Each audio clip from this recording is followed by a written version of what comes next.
To say that a lot of shit has happened since you've last been on is a bit of an understatement, eh? Mm-hmm. Very much so. How you been, brother? Been great, man. How you been? Not too bad. I want to say that you've really impressed me this last year because ever since you've been on the podcast, the conversations that we've had off the record have been exclusively about how much more you can work, how much more money you can make, the opportunities afforded to you, investing in your own private brokerage, and then the position that you've put yourself within your relationship to better support your wife now.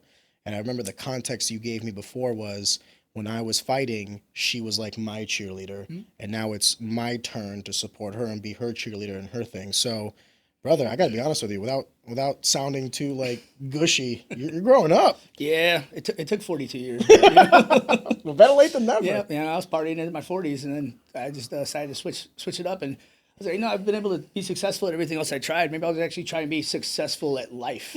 So I just started figuring out how to do stuff and put some of my knowledge that I learned from my dumbass days into use and made sure I made a bunch of money. So now I'm making stupid money. I made a couple of goals this year. One was get my brown belt, which I thought was pretty easy to do, and then double my yearly income. And I did that. I quit drinking, and I did that within about a month. And then I kept not drinking, and I quadrupled my yearly income. So I was like, holy shit. There's a correlation? Yep, it's a correlation. I had to notice it. I was like, maybe I was my own worst enemy the entire time of my life. So my wife, I think she's kind of pissed off that once I decided to make money that I was able to really quadruple my yearly. She's like, we did not have to struggle at all. We didn't have to be broke this entire time because you just decided. So I think there's like a lesson to that, though, like a beauty to it. And that's always that, we are our greatest hurdle or our worst enemy. Mm-hmm. Like, I often ask people, they'll come up to me and they'll say like, well, I want to do this, I want to do that. And I'm just like, okay, well, what's stopping you? Yeah. I have a cousin. He wants to become an entrepreneur. And he called me and he was like, I have X amount of dollars in the bank. I have some free time. I want to do a thing. And I was like, okay, well, what do you want to do? Without giving too much information, essentially the business idea was pretty good, but he was like very reluctant. Like he was like, well, I don't have this and I don't have that. And I was just like, listen, man, you can either wait the next 10 years until everything is perfectly aligned for you to finally start on step one. And then by the time you do it, 5 other people have thought of your idea and are going to do it better than you. Exactly. Or you can start today and then you'll figure it out. I'm notorious for just jumping in, not knowing everything. I think it's the proper way to do it. I say yes to everything and just figure out how to do it as I go. I want to be careful how I say this. I don't think like you should just jump into anything without some sort of prerequisite knowledge or foresight. But like I think there's a sweet medium of like, I understand this thing. I might not know everything, but I'm also better off just starting instead of waiting until I'm perfect. Yeah, I'm retarded. I jump right in no matter what. I just figure it out as I go.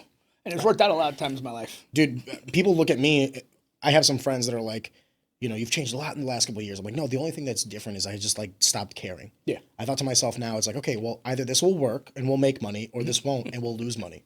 But we won't lose all the money. So we'll always be here again tomorrow and we'll do something else. Like at this point, my superpower is I just don't care. Yeah.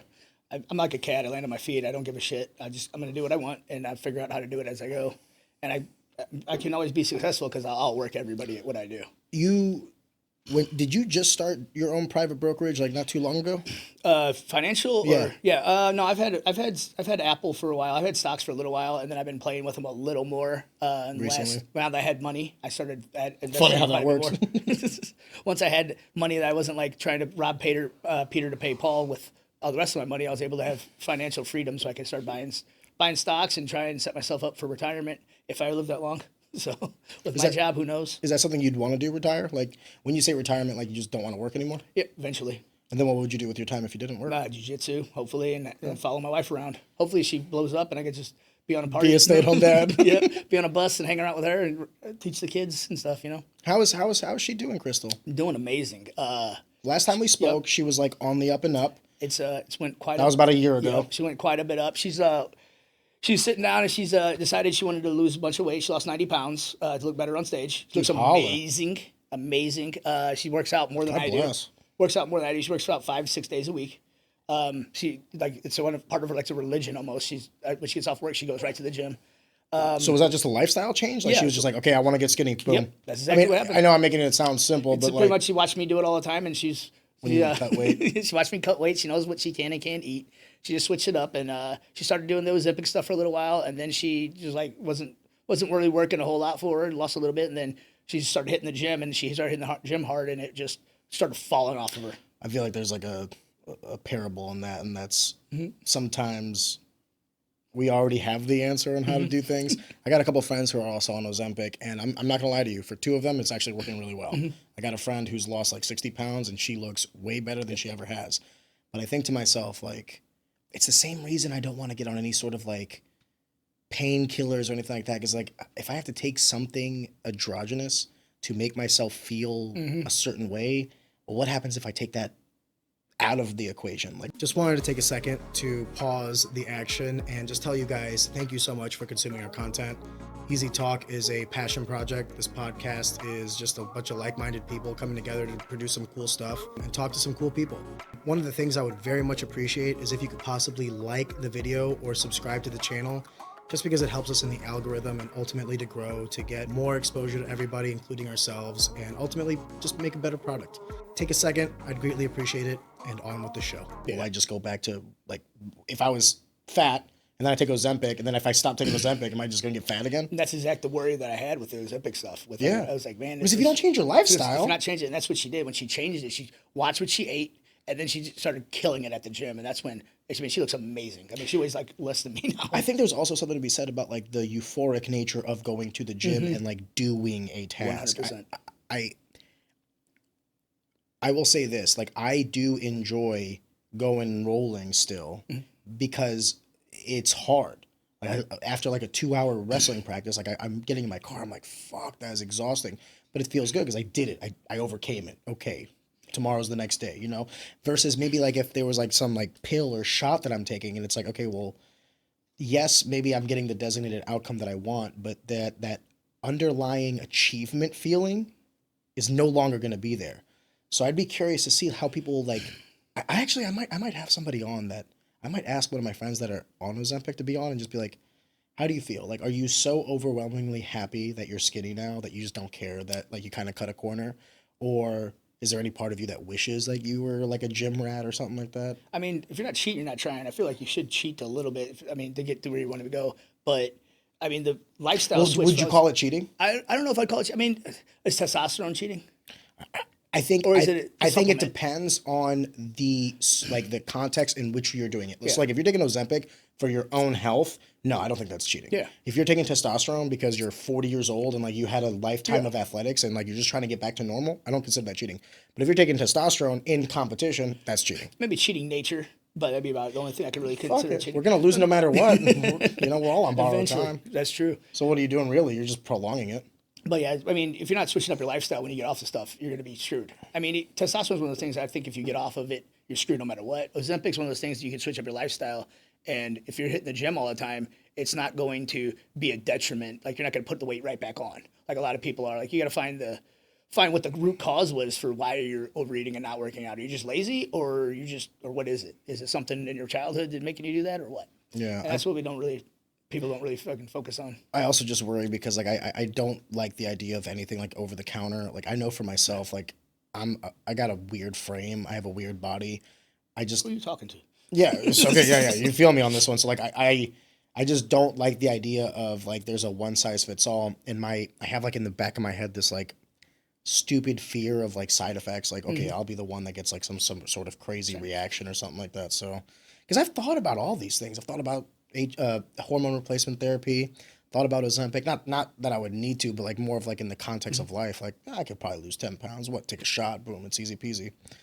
But I've just, whenever it came time to like think seriously about it, I've always resorted to, I'd rather just do it the old fashioned way. I think a lot of people that are on the Ozempic and the people that are on Ozempic and not working out, and the people that are working out on Ozempic, the ones that are working out are a lot happier. At least that's what I've noticed, especially in my personal life. I need to work out to be happy. I mean, I get rid of my depression. I get rid of my anxiety. I could be the most depressed person in the world. I go and hit jujitsu. I'm back to feeling like $1 million. Yeah. So that's why I train 5 days a week. Is because I need it for it's my therapist. It's your if you will. therapist? Yeah. I'll agree with you 100%. I think Sean Woodson posted a story on Instagram the other day that was like movement is medicine. Movement is medicine. And I was like, yeah, absolutely. I know that he stole the quote from someone else, but it's still absolutely correct. Yeah, that's So she lost 90 pounds Yep. in what time period? It's probably even more than that actually now, but it was last time I talked to her because she doesn't weigh in. She doesn't check her weight very often anymore. And she was doing it exclusively to look better on stage? Yep. Basically. Sex sells, unfortunately. Yes, it does. And I was like, you're also, I brought it up a couple times. It's a rough subject to bring up to your wife, but I was like, listen, you're 42. You gotta maybe start getting in shape a little when you're on stage. You'll be able to move around a little more. And now she's comfortable. It was pretty eye-opening, the person she was on stage and the person she is now, because she's comfortable. She feels sexy. She feels hot. She's moving around, and I just love it. I mean, she was the bull float she just played was the biggest show she ever did, and I mean, I was moved to tears watching her on stage. Like people were videoing me crying. I was like, because she was performing in a way that she wasn't able to perform I watched previously? her, a couple, that part of it, and the other part was I was watching her achieve a dream that she had for years. Like she wanted to be on the bull float stage for years and years and years. We've been going to the bull float for like 15 years, something like that. As spectators. Yeah, spectators. Now she's a performer. And I got to be front row with VIP passes, watching her be on stage and kill it to the point where the headliners, like we had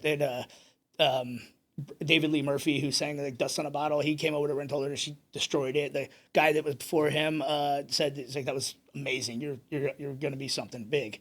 And stuff like that. So that was amazing to see that as well. But her being on stage and watching her perform the way I've never seen her performed in that level.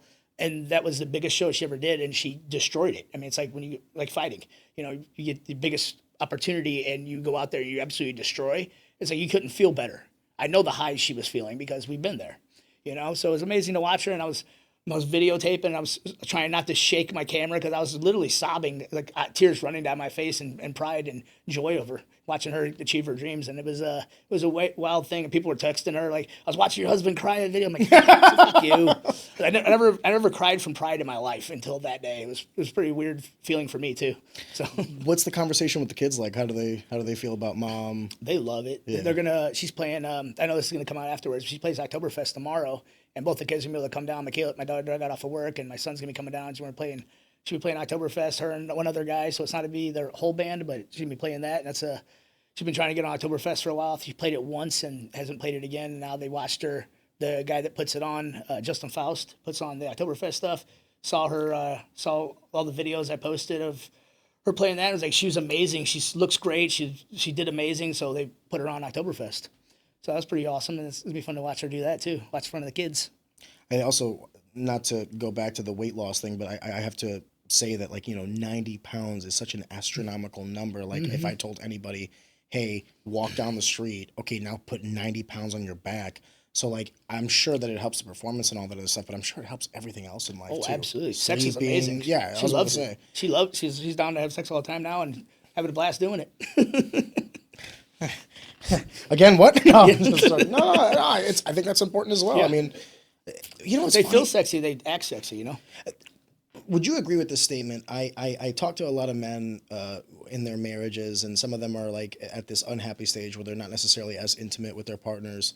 And I always say, well, do you make her feel sexy? Mm-hmm. Do you provide that atmosphere to be because here's the other thing too. It's a double-edged sword. So when my wife had our daughter, obviously pregnancy is going to ravage the body, right?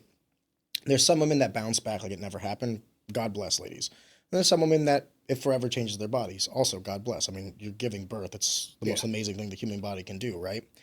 But I found that the things that I found attractive in her sexually changed after the kid, because it wasn't just her physically, it was also everything else that she was doing. Yeah. So I remember right after the baby, she was getting a little self-conscious, you know what I mean? Her body had never looked the way it did, but I was trying my best to because I don't know if you have this, but I have body dysmorphia. I spent so much of my life shredded that when I'm not shredded, I feel like I'm fat. And then my wife will come in and be like, "Are you fucking kidding me? You're fine, relax." You know what I mean? But that is the same thing with her. There's nothing I can really say. I could tell her she's beautiful. "No, baby, you look great," and all this other stuff. But she has to feel it. Well, how better to feel it than to show her no. You still got it going on. Let me show you that you do. Yeah, and that's one of the things my buddies will hit me up that, because me and Crystal, we celebrated 20 years marriage and 25 years together this year. Dude, holler. My buddies will hit me up. Congratulations, guys. Thank you. they'd hit me up and ask me for advice about stuff. I'm like, listen, I was like, I make sure every morning, the first thing I do is I text my wife and kids, good morning, hope you have a great day. Then I text my wife a separate one, good morning, gorgeous, hope you have a great day, I love you. And stuff like that. I call her gorgeous as much as I can. Even when she was big, I called her gorgeous because she was. I fell in love with her, not what she was weighing, you know? It's a tough, but here's the problem though. Okay, there is one caveat to this, right? And that is simultaneously there is an unhealthy lifestyle. Mm-hmm. So there is that fine line between like, I know that our bodies will change over the course of time, especially if women get pregnant and all that other stuff. God bless women. But then there's like that fine line between like, okay, how much of this is me accepting the arbitrage of life and now I am feeding a pathology of unhealthy. There is that. You just have to, I mean... Because it could work the other way around. Yeah. Like, okay, I got off fighting. Mm-hmm. I didn't balloon to 250. You know what I mean? Like, this is the fattest I've ever been in my life. And I'm about like $185, $190, right? But if I hit like 250, then it's like, okay, no, I am getting fat. Like, I do need to watch this, right? Yeah, I got done fighting. Got up to 200, and I had to... Damn, you got to 200? Yeah, I was eating Thick like boy. shit. Yeah, I was eating like shit. I mean, I was always... What do you walk around now? 60? 145. Okay, oh, wow. Way lighter. Way down. You look good. Thank you. I was drinking, still drinking fucking 20, 30 beers a day.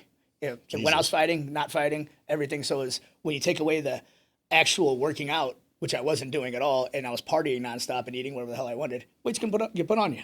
So I had to revert back to my fighting ideology, and doing everything like I was coming up on a fight. Not a cut for a fight camp, but actually getting ready for, just have a mentality of, I'm a fighter, I'm an athlete, I'm gonna start training like an athlete, I'm gonna start eating like an athlete, not gonna drink anymore and stuff like that.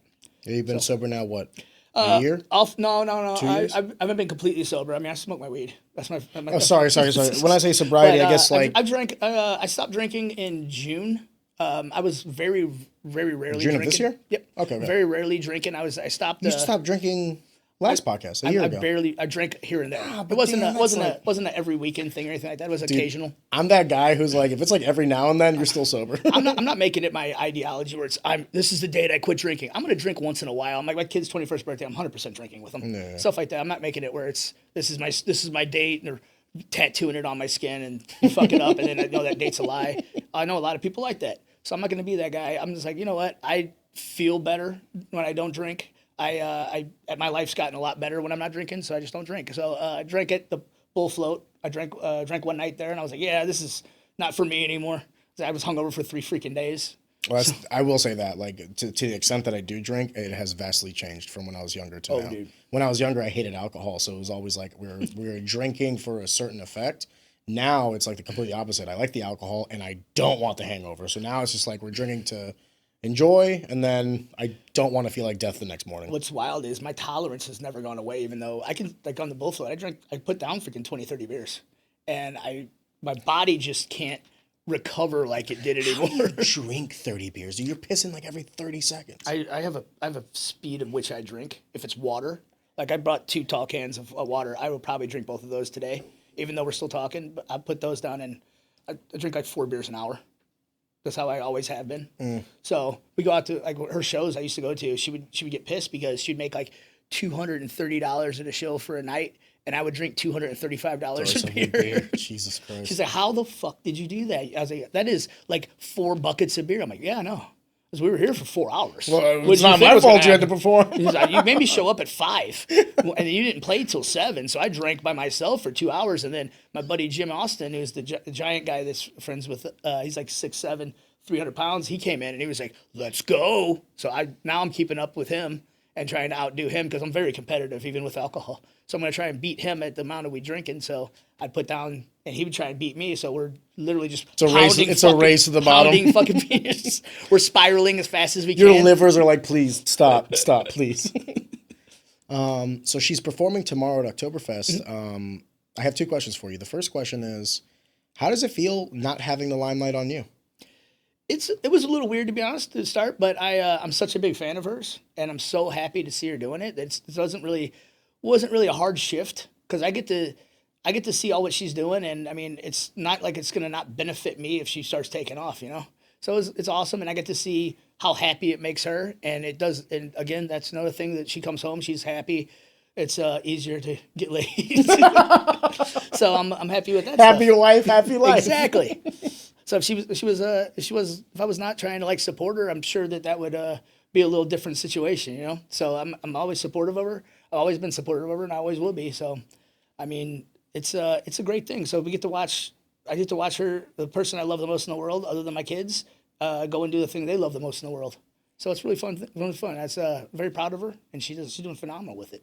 Does it ever get you the itch to go back and perform or do something yourself? 100%. It doesn't have to necessarily be fighting, right? Like we went to Adam Sella's CXBJJ show, so like it could be performance on jiu-jitsu. I've thought about it quite a bit. I've gotten phone calls for bare knuckle boxing. That's out of the question. Ooh, yeah, I gotta be honest with you. That's if my hand. Javon Wright, Wolfman, God bless. Yeah. You could not pay me enough to do bare knuckle just because of the cuts, the lacerations. I would love it, but I can't do it. I was like, my neck's too screwed up. My hand, even though I got all the stem cells from that dude we met at the. You did? Yeah, you got the stem cells? Yeah, it's, bro, tell me about it. Let's drop a freaking drop something for these guys. New Hope Regeneration. I drove to Indiana with my son and got stem cells, and it was wild. Like I was always in pain, like really severe pain. That was part of the reason I was drinking as much as I was drinking, is because I was just in pain. I won't take painkillers; they don't work on me, and I'm terrified of them. Well, they'll also destroy your liver before they do anything actually substantive for you. So I mean, alcohol doesn't do as bad a damage, but it still does damage. I did the stem cells. I was out of pain almost immediately. I'm able to do pull-ups with this hand, even though it's very weak. Still, I can't pull a trigger with this gun, with the gun. But I can. I got rid of the pain. And then my sense of smell came back because I did a lot of damage to that. I didn't even know it was gone.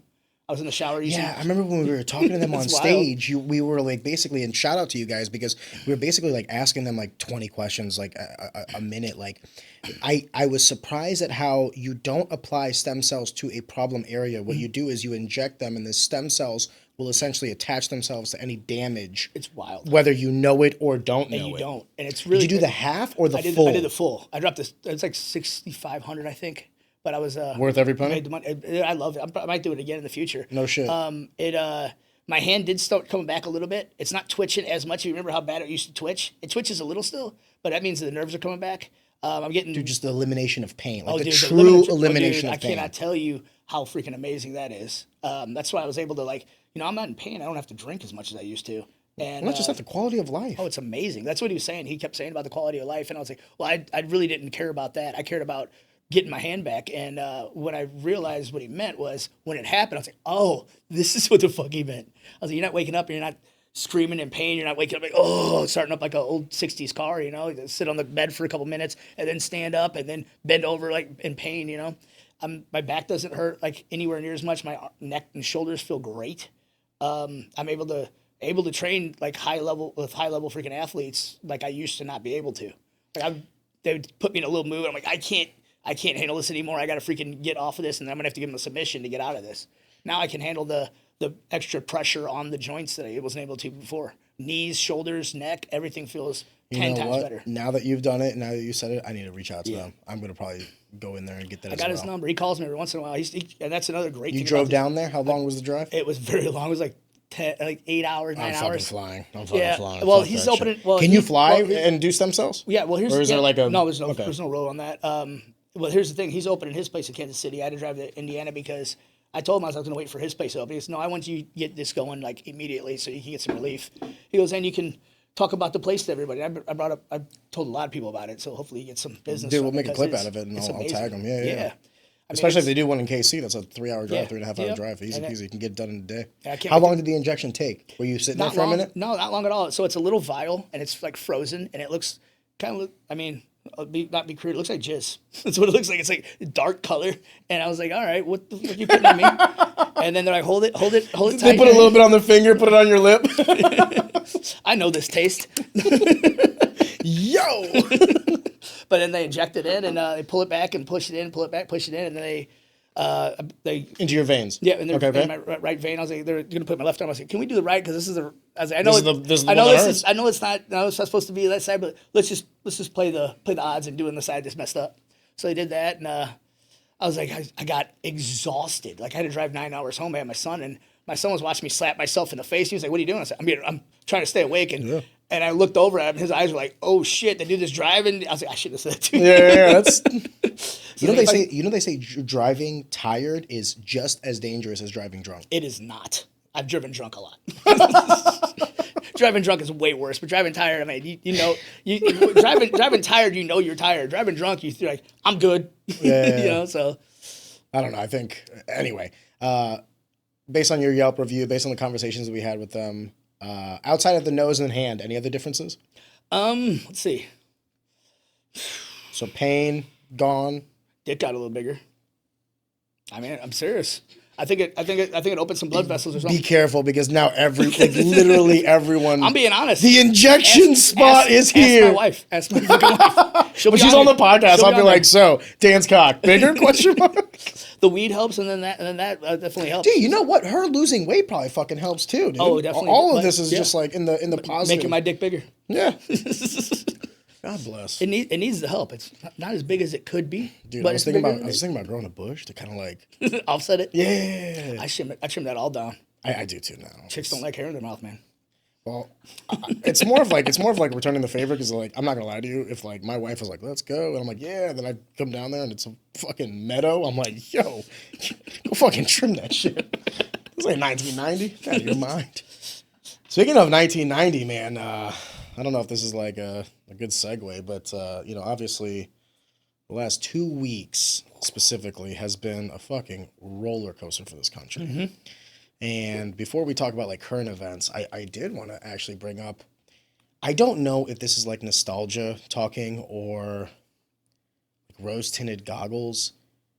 There are aspects of the American life that I do believe are better now. I think that opportunities for financial freedom have never been more prevalent because of technology. Mm-hmm. You want to start a business, it's never been easier. Because of like certain AI tools, you could do a lot with a little. I'll give you an example. I used to pay a person $20 per clip, like every episode that we did, every like clip that you would see on Instagram, that would cost me $20. I use an AI software now to do the clips. I can get the clips, so you were talking earlier about when this episode is going to be out. The first time you were on here, it was like a 4-day delay, right? Mm-hmm. We're going to get this episode out noon tomorrow. Oh, nice. Because the editing on the long form doesn't take any time. And then I have an AI software that does the clips for me. So it's like basically like do the thumbnail, edit the long form. But that's like a small example of what I'm trying to say is like, I don't know how to edit these clips. I don't know how to do the things. I don't need to know. But all I need is the resources to allow me to do that. And then if you take that like microcosm and expand it to the macro level, how many people in how many industries can have similar tools? I'll give you another example. I haven't written a line of code in the last 7 months. I have language learning models that I input variables into. It spits out code. I basically like go over it, like brush over it.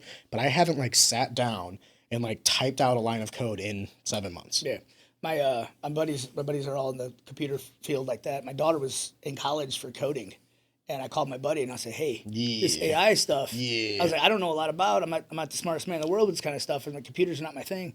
What do you think?" He's like, "Man," he goes, "It's kind of doing it." He goes, "However, we do need people still. They're going to be able to use AI." So I said, "Well, are we going to be outsourcing that to Indians who are used to this shit, and this is not going to be a job for white female girl to be able to do this?" He was like, "Yeah." Because I would have her doing different stuff. So her and her fiance are freaking.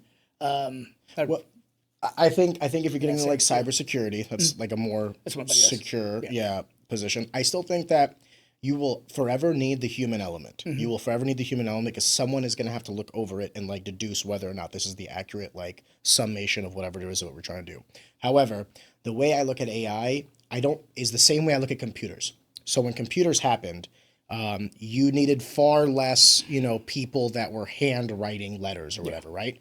But the letters were still being written just on the computer, then printed or whatever, or email when email came out. So like instead of having 10 writers of letters, you had one person on a computer because the productive capabilities was just so great, right? Mm-hmm. That's the way I look at AI. It's not as if like all these jobs will go away. It's just one person will be able to do an immense amount of work. When computers happened, it's not as if all these jobs went away. No, what happened? White collar work is now synonymous with computers. If you don't have a computer, good luck. What are you going to do? Typewriter? Get the fuck out of here, right? Yeah. But I mean, I'm just depending on how far this AI stuff goes. Well, I also don't think it's going to offshore. Can I tell you a little secret? Yeah. Indian labor fucking sucks. I'm aware. Talk to anybody in IT, like Tech Mahindra and all these guys. The greatest like CIO move is whenever like a new CIO comes in, they'll lay off a bunch of like U.S. talent.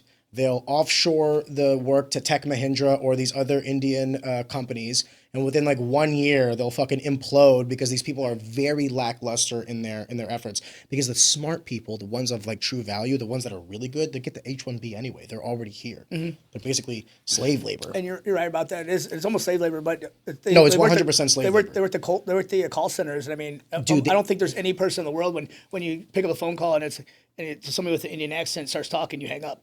I think everybody. I won't. I think everybody I don't mean to sound like too racist. and that's when I say going this. to sound racist. Shit, No, but but I'm the it's same way. outsourced- Go fuck yourself. I'm not doing that Yeah, shit. you know it's an outsourced call center that you're dealing from India. And I get it. Like they're trying to do a cost saving measure, but the problem is like the overall quality of the product is going to suffer because of that. But I'll go a step further. As we were talking about the H-1Bs, it is 100% a way to like leverage, like it's modern day slave labor. Because I'll tell you what they do, and this is like from anecdotal evidence that I've seen. When I worked at a certain publicly traded company, my immediate superior was over here on an H-1B, and they would lord it over him. So like he brought his 2 kids, his wife, they moved here, and his status in America every year they'd have to renew the H-1B. His status and ability to live in America was forever chained to his employer. So like, you know what they did? They fucking make him work like 60, 70-hour weeks. And there would be times where I would be like, all right, it's 4 o'clock. Peace out. Oh, you're not staying until 5? Suck my dick. You don't pay me enough. I'll see you guys tomorrow. I didn't care because I was a U.S. citizen. He would work till like 8 a.m. to 8 p.m. Monday through Friday. And then whenever he would go out of town for like PTO or whatever, good luck. I could call him. Like he had to pick up his phone. It was, and by the way, he is one instance of many. Like he was my immediate superior, but there were other people also with H-1Bs. Also, an American could have easily done that job. Like his position was not this grandiose, lofty position. It wasn't like a senior level position or anything. It was just a management role. Yeah. And anybody could have done it, like American as well. But it was a way to lord citizenship, not citizenship because they wasn't a citizen, but a way to lord their status in America tied directly to the employer. As so long as the H-1B ties your ability to live in America to your employer, I consider it slave labor. Crystal does. She has like mortgages and stuff, mortgages, loans, and everything, and they have an offshores account. And I will hear her. She works from home like half the week, and I will hear her just losing her freaking mind when she's dealing with the offshores because they're all in India, and you can hear there's a little bit of a language barrier occasionally, and then they don't know what they're doing, and they have to have her there to explain to them what they did wrong. And it's over and over again. And I hear her repeating. I'm like, I know how to do their fucking job at this point. Yeah. I heard it so fucking much. So No, it's she true. goes over it. But yeah, it's pretty crazy because it's. Now, I'm not saying like all Indian labor is bad. Obviously, that's not what I'm saying. But what I'm trying to say is like there is a cost to offshoring, and that it is not as simple as like, okay, these people over here can just do it for cheaper. And that's a lot of it is like doing it for cheaper when we could have more American jobs being fulfilled. It is 100% a choice led to profitability for quarterly reporting, 100%. And it is something that I genuinely, there are a lot of things that Trump is doing right now that I enjoy and I think are on the right track. And there's a lot of things where I'm like, brother, who the fuck is talking to you about these things? I actually think that the way they're doing the H-1B is, the way they're handling the H-1B right now is a soft fix. So what they did now is for every license, it is a $100,000 fee, ensuring that you're not bringing in people. Let me put it this way: that guy that I was talking about, if the company had to pay $100,000 to have him, they're not having him. They're not doing that because I'm pretty sure his salary was like $140,000 a year. So you're almost doubling the salary just to have him here, but it's not going to him; it's going to the government, right? Yeah. Now, will that stop like Silicon Valley for bringing in like these top level engineers? No, because these people are going to be paid way more anyway, and they're probably really good at it. And they're probably worth that 100,000 exactly. But I still go back to my thing of like, the H-1B exists because we as a nation understand that like there will be exceptionalism across the globe, and that we want those minds here in America. Well, if they are so smart that we are willing to overlook boundaries so that they can come here and work, well, then why not start them on the process of citizenship immediately? So, like, okay, if you get an H-1B, you are not tied to your employer. You are smart enough to where we want you in this country by virtue of getting the H-1B, ideally. Mm-hmm. So after 5 years of employment, whether it's with that initial employer or somebody else, you get your citizenship. Yeah. Not your family or maybe the family. I don't know. Like, we would have to discuss, like, honestly, the nuance. I think the $100,000 upfront cost is a step in the right direction because you're creating a hurdle similar to tariffs. But I don't know if that's, I still don't like the idea that, like, you're in this country tied to this employer and they can basically tell you to suck my dick, and if you don't, you got to fucking pack your bags. That's ridiculous. Yeah. What do you think about, like, the people that argue about sending the jobs overseas are the same people about the DEI hiring? What do you think about the correlation between the two? I think that to be liberal is like, man, I want to be careful how I say this. There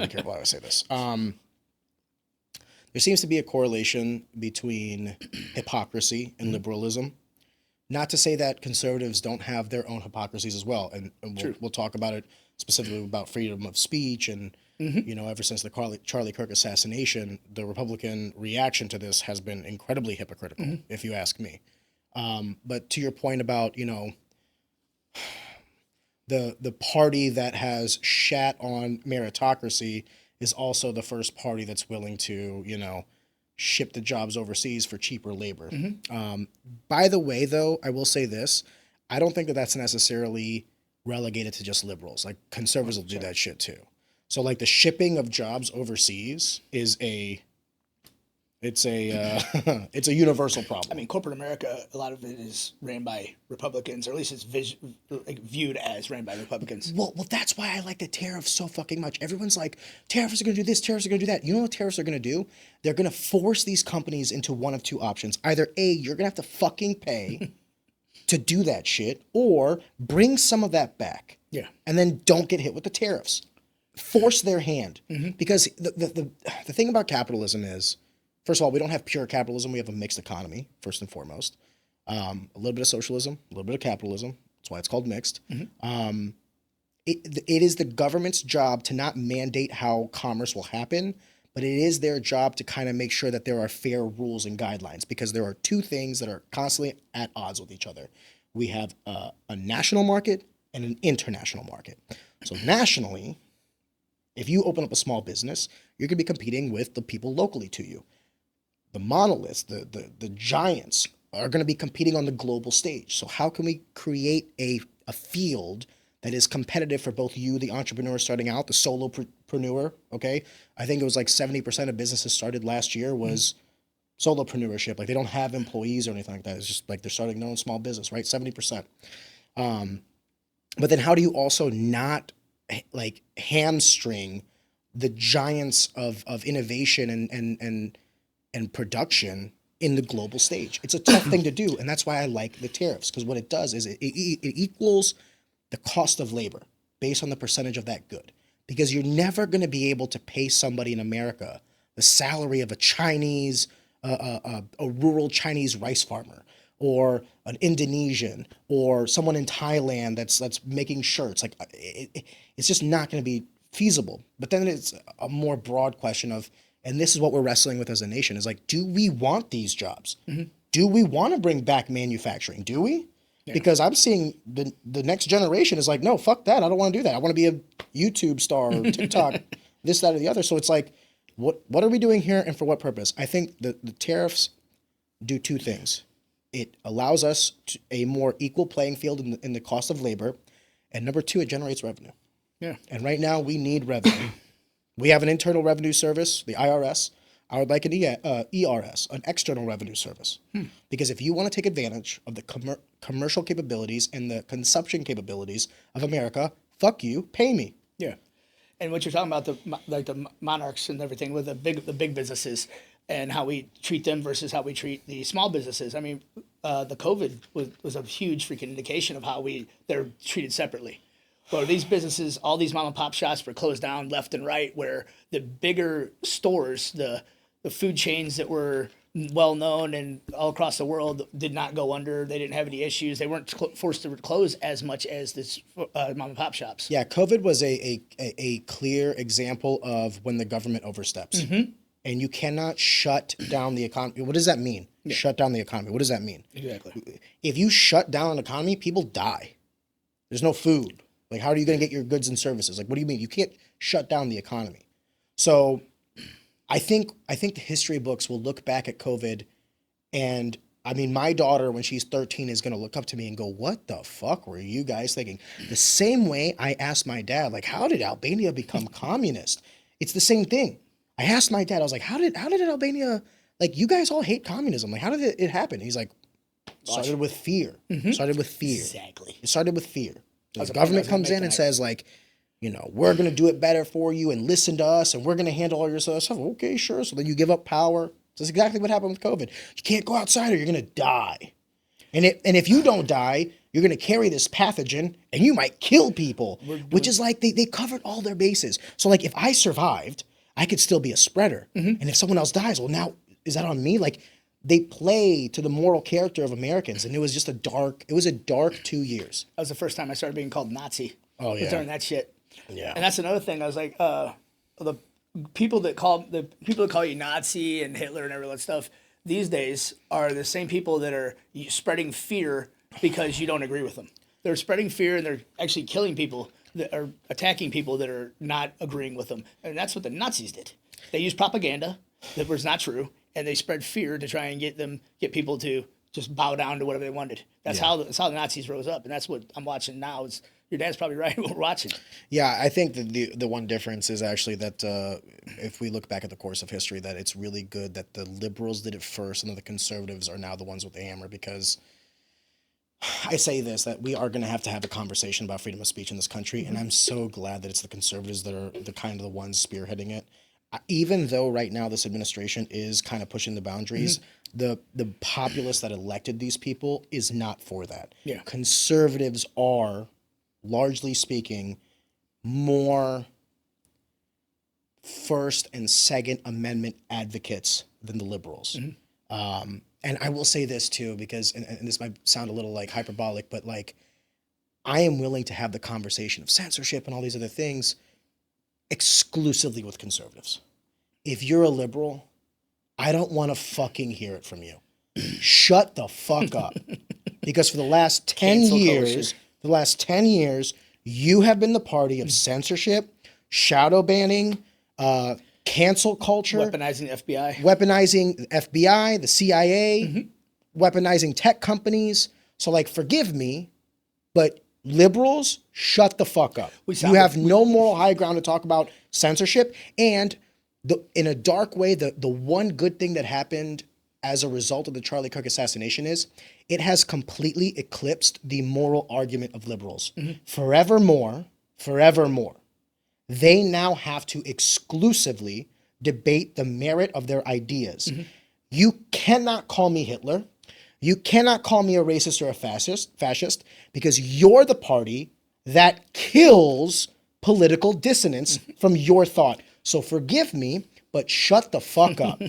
I don't want to hear that anymore. What's funny is we sound like we're Republicans talking. I mean, you're both. Dude, I would have voted for RFK Jr. before he folded. Exactly. They lost me. Dude, they lost me. Me and you talk about it all the time. I was like, I'm libertarian, and you're libertarian. You're like, or close to, or something to the effect of it. I'm nothing. I'm nothing. Yeah.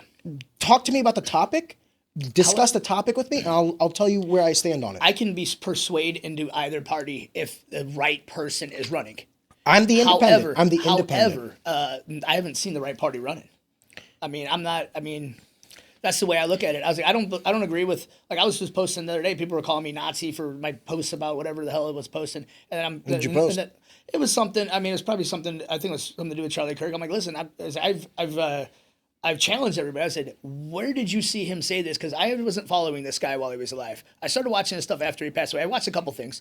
I was like, they were all saying he said this, he said this. I'm like, send me the clip. Like, everybody said, send me the clip in its entirety. Yeah, entirety. That was the other part. Not the 20 seconds. Not the 3 minutes. No, it wasn't. Nobody even said 20 seconds. Yeah. It was 19 and under. Yeah. It wasn't even 20 seconds. Yeah. It was 3 seconds. And I was like, oh, here's the deal. I went and found a few of those. And it was shit like this where he was arguing with somebody. They're like, and it was this. Oh, I think all black people should go back to Africa. It's kind of shit like that. It wasn't even. It's not even what he said. He'd come up and somebody would come up and say, "Well, you're a racist. You said this," and the guy would say, "He said this," and he'd go, "Where did you hear me say?" And then they cut it. He goes, all black people should go back to Africa. He goes, "Because I never," and they cut it again. He goes, "Why? Because I never said that." That kind of shit. It happened over and over and over again. And I was like, "No, listen, please send me the actual clip." And everybody went, "My friend told me he said it," or they said, I was like, I'm not going to subject myself to watching it. I said, "Did you watch it the first time?" I said, "I think I did." I said, "You think you did? You're so pissed off about something you thought you saw?" I said, "How stupid are you?" I said, your friend's not your friend if your friend is saying something and is not going to provide you with the information that you can argue this point that you're so mad about. I was like, "Show me where he said it, because I don't know if this guy was what you're saying. I'm trying to find out if he was." I was like, "Me and you were talking about it," and I was like, "Let me see." So I watched hundreds and hundreds of hours of this. I did not find all of the stuff that people are sending me. Like Tavon Taylor, he sent me some stuff. I did not find all the stuff that he sent me. I found some of it, and I was able to debunk all of it. I was able to have all the There stuff was I found. some that were just stupid as hell too. Like they were talking about like how he said racist things. Like when he was on the stage with he was debating Hassan and Cenk Uygur, the owner of the Young Turks, was in the crowd, and he yells, "I live like a capitalist Cenk." And then people were saying that he was calling an Asian Chink. Yeah. No. Cenk, Chenk, was his fucking name. Like he's saying to the guy, "I live like a capitalist Cenk," the individual. They're buying And then they propaganda. spin that. And that's the thing that I said it once, I'll say it again.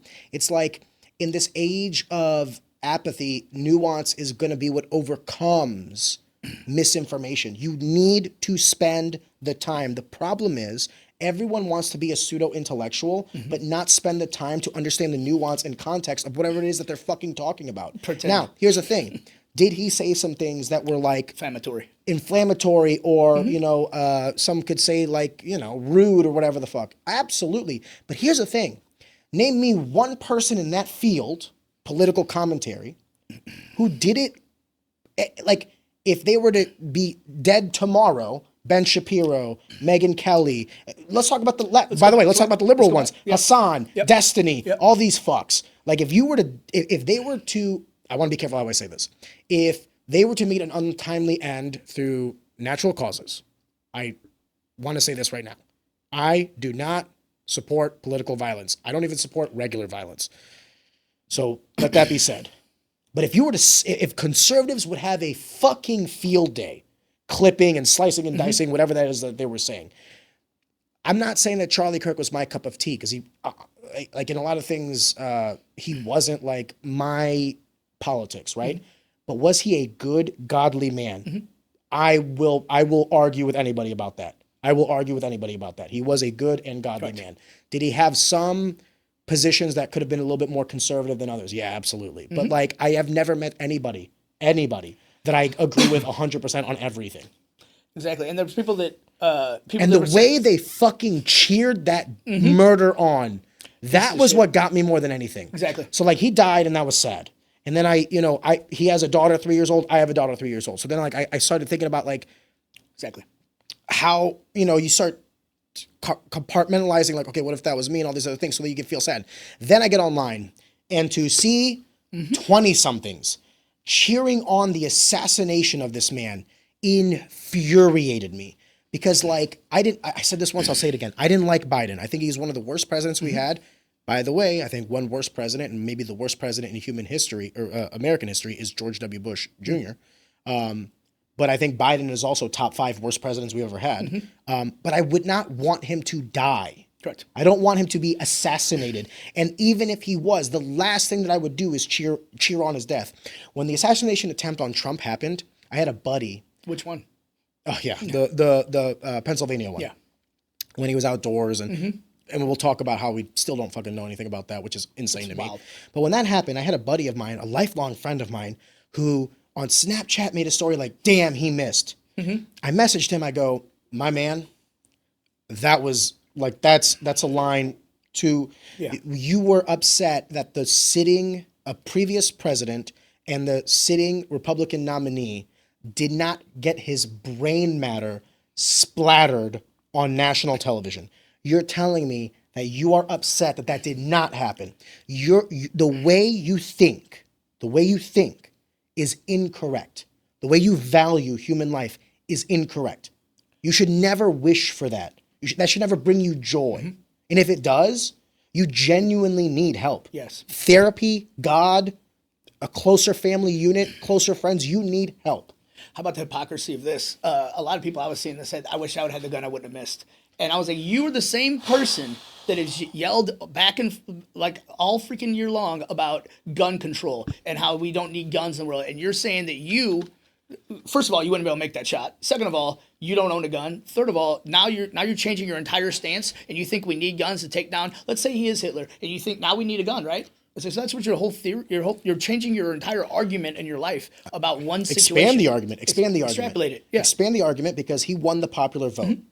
So he won the electoral vote, but he also was the first Republican president since... Didn't win by much though, was it? Since I believe, didn't Bush the first time win the popular vote? Maybe I'm wrong.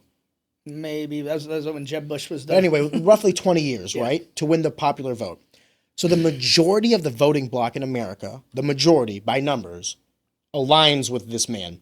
Are you saying that the majority of America is Hitler? The majority of America is fascism? Shut the fuck up. That's such an ignorant comment to make, truly. And the thing that drives me there are a lot of liberal positions that I am sympathetic to. Abortion is one of them. I don't believe the government should have any say in a woman's body. Same. I do. Same. But I also think that if we were closer to God, I also think that if we were a more spiritual people like we used to be, then abortions would be few and far between. I saw something that said something along the lines of like, I don't want to get the percentage wrong, but it was like a fourth of all of the youngest generation of kids were never born because of abortions. Probably correct. Fourth. That's pretty crazy. That's an insane number. So like, while I still think the government should not have anything to do with abortion, a fourth, it should not be used as birth control. Where I stand on abortion is I don't like abortion. However, I don't believe I should have any say in what a woman does with her body. However, if I see you freaking going around bragging about having an abortion, baby murder, you're a piece of fucking shit in my book. Because you are killing a kid in my eyes. Sometimes, if certain situations, there are 100%, circumstances. Absolutely. I was like, once again, nuance, the context, the nuance. And so, woman's not ready to have a kid. I understand that. I was like, I don't agree with it at all, but I understand. Yeah. I understand where you're coming from. Well, because I'm not a hypocrite. I'm also not one for I don't want. Because if I'm going to force you to have the baby, okay, then I think we as a society need to all kind of step up and help you with that. And I don't want to help you monetarily with your poor life choices. So like on the flip side, if I were to say I'm pro-life, well then I have to also then be pro-life until they're 18. Correct. And if she can't handle that financially, then the society has to. And I'm not for that. So like it's a two-pronged thing because sometimes I see these conservatives that are like, oh, I'm pro-life. Yeah, until they're born, and then they go into the foster care system, and good luck, man. Yeah. So it's like, no, you care about them being born, and then you'll say fuck off after that. You can't have it both ways. And then bitch about what they become in the future. future. So like, I don't want to have to take care of somebody else's kid. Exactly. Therefore, if they don't want to do it themselves... Now, there's also fine lines, more nuance, like late-term abortions, like if it's like the health of the mother, rape, incest, and all these other things, like we always talk about. Of course, like no one in their right mind would argue that. It's not that slippery of a slope that people try to make it. Yeah. Or at the very least, the people that make those arguments are the vast, vast, vast minority. And I use abortion as a thing because it's like, for me, it's one of those instances where like if my wife got pregnant, I would never want her to have an abortion. Like that, I would not have married someone that would want to have an abortion. Does that make sense? Yes. But I also think that if people want to do that, they should have that ability to. I don't think the government should get involved. So it's like one of those things where I'm not practicing what I'm preaching because I don't want to do them, but I also would fight for your ability to do that. Not right. You don't have a right to an abortion, but you should have the access to it. When we're arguing, me and you would talk about this a lot. We're not always talking about just liberals together. We're talking about far left, far right, far left. They're both the same freaking people. They both argue the same exact way, and they both do the same fucking shit. I'll get called a Nazi by the left, and then I get called a freaking snowflake by the right because I am in the middle. I don't agree with certain shit. Like I was arguing about Trump. I was like, I don't think he should be able to stop reporters from reporting stuff that they see in the Pentagon. Well, first of all, what do you mean about that? We're talking about the First Amendment. Yeah. It's speech and the freedom of press. Yep. It works both ways, brother. Here's the part. They're like, well, what if they're releasing classified information. Like, who the fuck is telling reporters classified information? He should be fired immediately. Yeah. I was like, we watched that stuff. Or at the very least, their clearance removed. Yeah, Project Veritas has been exposing people left and right over the years. Did you see that FBI agent that was talking about openly at the airport with one of their citizen journalists about the Epstein lists and about how Trump was on the planes, but nothing happened on the planes, and he was a CIA/FBI informant. That's what they're saying. That's what they're saying. I'm always speculating. I mean, I don't trust the government at all, so I'm always speculating. Well, this guy apparently did it like, even if it's something that I want to hear, I'm still gonna. I put myself in other people's shoes when I think about stuff, and I'm like, would I believe this if I was this person? I don't know. So because this has got to be, you got to question. I question everything. Well, here's my response to that though, because like a lot of conservatives, and so like if there's Trump derangement syndrome on the left, there is Trump acceptance syndrome on the right, where like Trump can do no wrong. It's They're like, both deranged. They're both deranged. They're both ridiculous, exactly. But like one of the things I was saying was like, because my friend was like, he sent me this video and he's like, see, Trump was on there, but he's the good guy. I go, no. Because he knows that there's a list. Yes. He knows that there's people, and he's still choosing to protect them. And catch so the like, pill. We'll talk about that in a second. But like, what I'm trying to say is like, if you do something heinous and I saw it or I know about it, okay, and then I'm choosing to protect your anonymity, protect you. I don't want to say that I'm as complicit like as I did the thing, but I am not without some I think you price on the soul, man. I think you are complicit. I think you are just as bad as that person, because if you're not stopping them from creating future victims, you're just as bad as them in my book. Because you could stop them.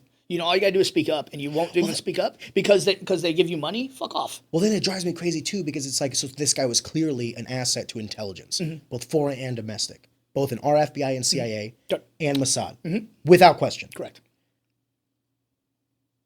So are we in the business as a nation of child sex trafficking blackmail rings? Apparently. That's what it's looking Those like. age-old memes of like, you work 40 hours a week to pay taxes to pedophiles, that's not a meme anymore. Yeah, that's the truth. Yeah, exactly. By the way, this is Democrat and Republican. Yep.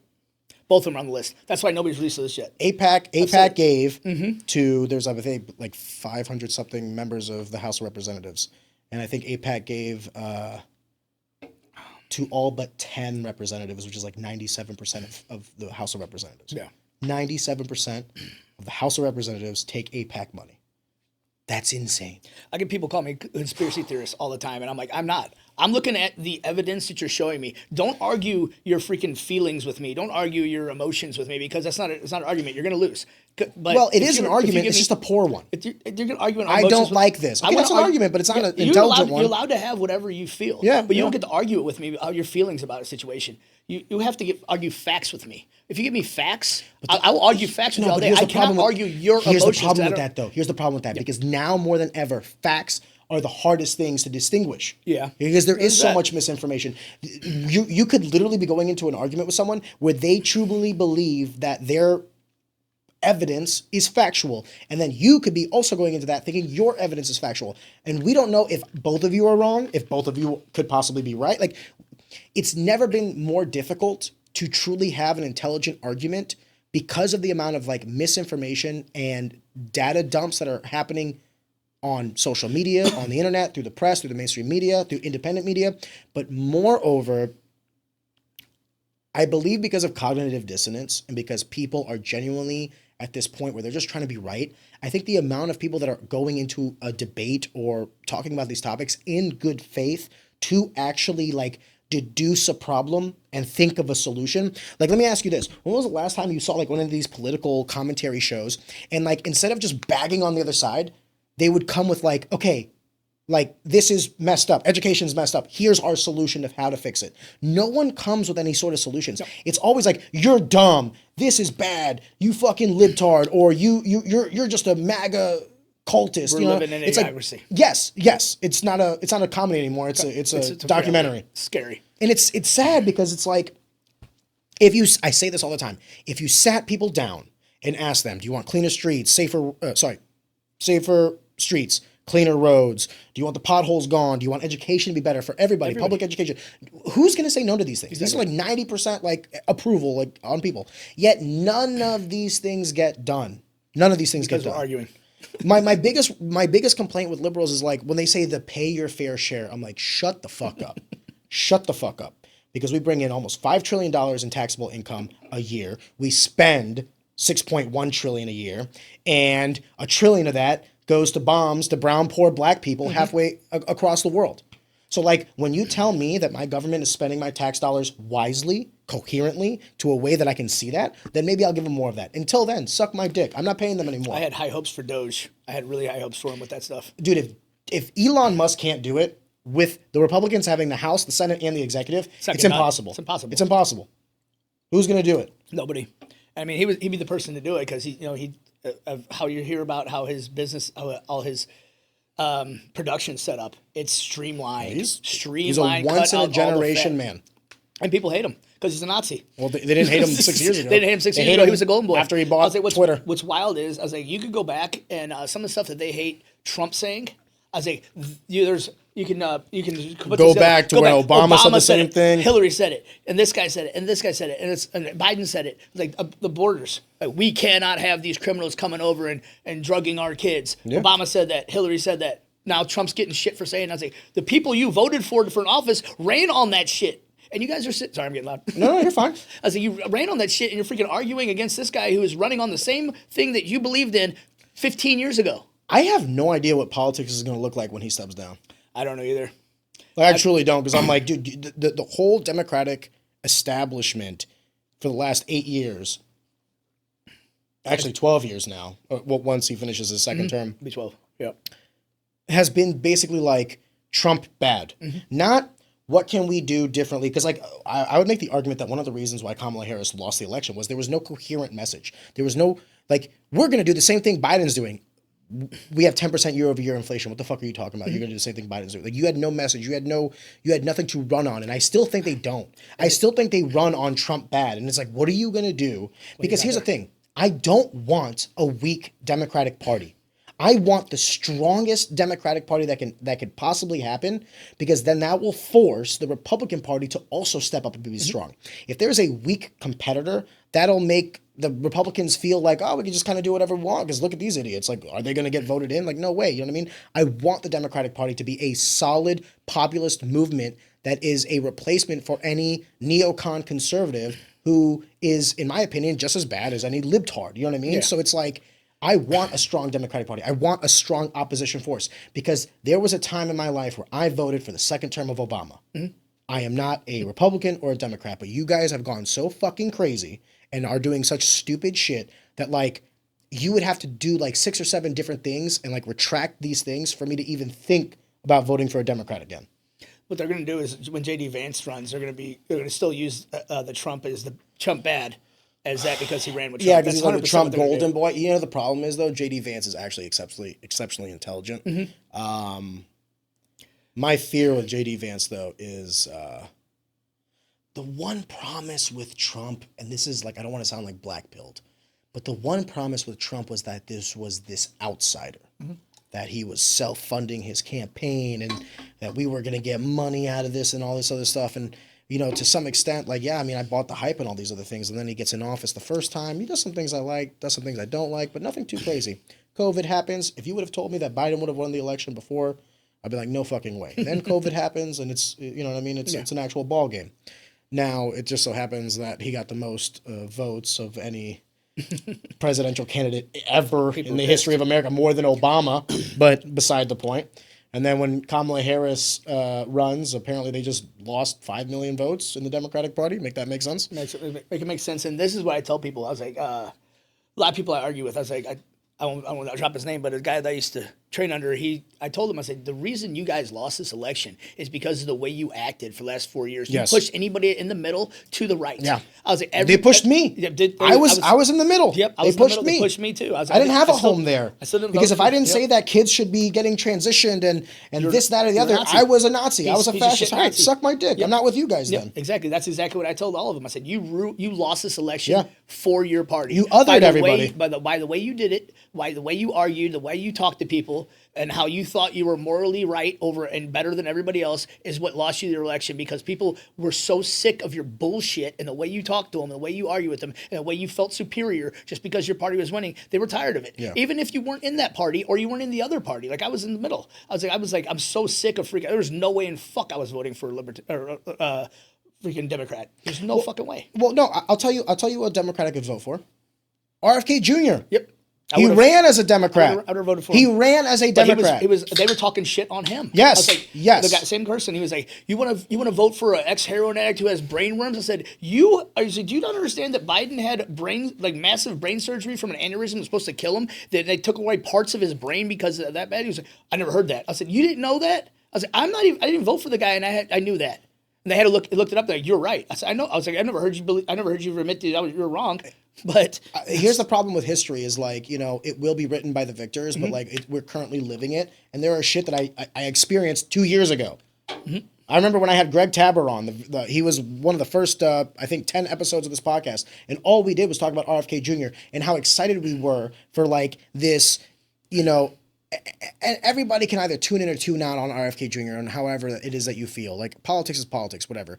But I was enjoying some of the message that he was bringing forth. Did I agree with RFK Jr. on all the things that he wanted to do? No, I don't like his Israel stance. Yeah.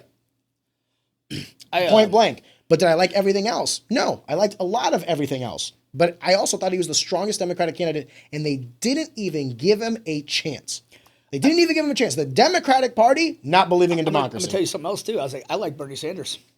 I know that's a lot of people. I liked Bernie in 2016. I liked a lot of his stuff that he said. I was like, when I listened to him, he finally got to hear him in long form on Joe Rogan. That was the first time I got to hear him actually speak, because they didn't let the motherfucker speak. Yeah, but that was in 2016. Have you seen him shift and swerve now? This is this year. This is you like him now? It was 2020. He on the podcast what he was talking about on that, where they actually let him speak in long form. I don't like everything about Bernie. Yeah. I was like I was talking about. I liked him in 2016 when he was talking about it. He goes, everybody here has been taking big money from big pharma. Does it make us all crooks? Yes, that is the fucking point that we're trying to make. You're all crooks. You're all crooks. That's what we're trying to make. That's what I'm trying to say though. Like when I saw him in 2016, I liked a lot of his message as well. What I've seen him become, it's like one of those Batman quotes, like you either die the hero or live long enough to be the villain. Sorry, Bernie. You are now the swamp. I do think he got burned so many times by the Democratic Party. He was like, "Fuck it, I'm just joining." I think he's like, I got like maybe a couple more years on this planet. Like, let's just fucking bank it and let's go.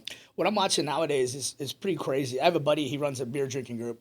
It's called the Engineer Drink. Let's drink beer, and they do nonstop stuff for helping these children. Helping sick kids are dying, and they're helping out the family with bills and stuff. They're getting like $100,000. Family, they have a kid that's dying or something like that. They bring the kid to these events. We're all drinking and we're buying stuff and we're partying and stuff. And they're doing a lot of things. They went and did a vigil in St. Charles County. The family, it's the McNamee's, Brandon and Cassie. They did a vigil for Charlie Kirk, and people in that group that have watched them tirelessly and selflessly give money to these children and help out, and he pays out of his own pocket.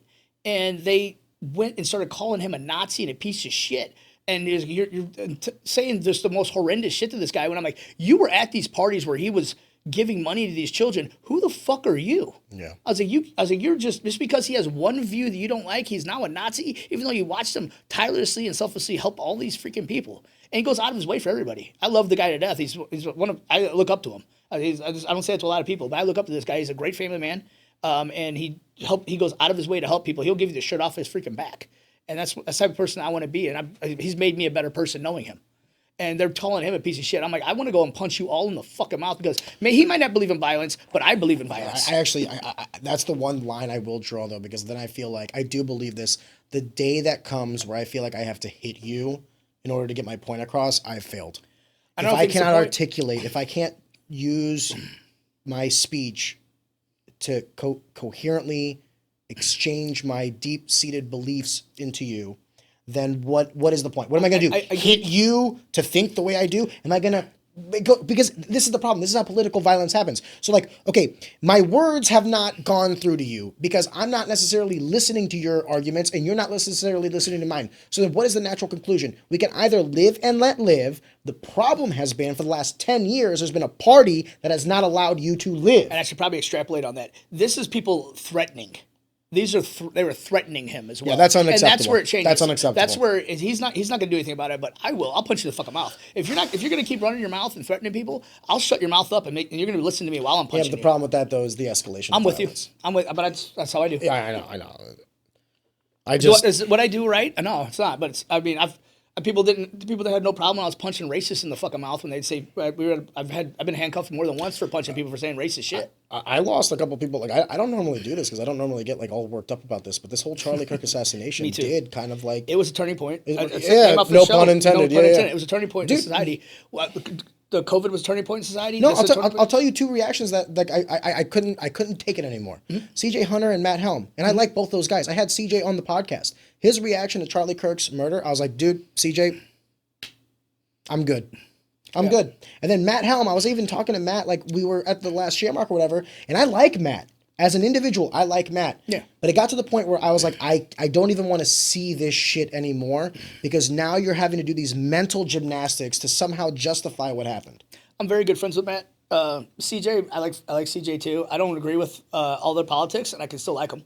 I agree with some of their politics. I but that reaction to me was unacceptable. I debated Matt a little bit about it, and I was like, again, you're not. Did you do it though on Facebook? Yeah, no, the Facebook. Worst medium for debate. But he also lives down the street from me. I talked to him. Yeah, okay. That's what I'm saying. But like, whenever people want to have like this long, in-depth conversation on the Facebook comments, I'm like, dude, I don't have the fucking time. Yeah, well, it's like, and people are buying propaganda. They think, and you got to remember this. One of his things is his wife is from a Muslim family. Dan, and that's there is one solid reaction to watching a man bleed out in front of his family, and that's horror. Maybe I didn't see the same. And that's horror.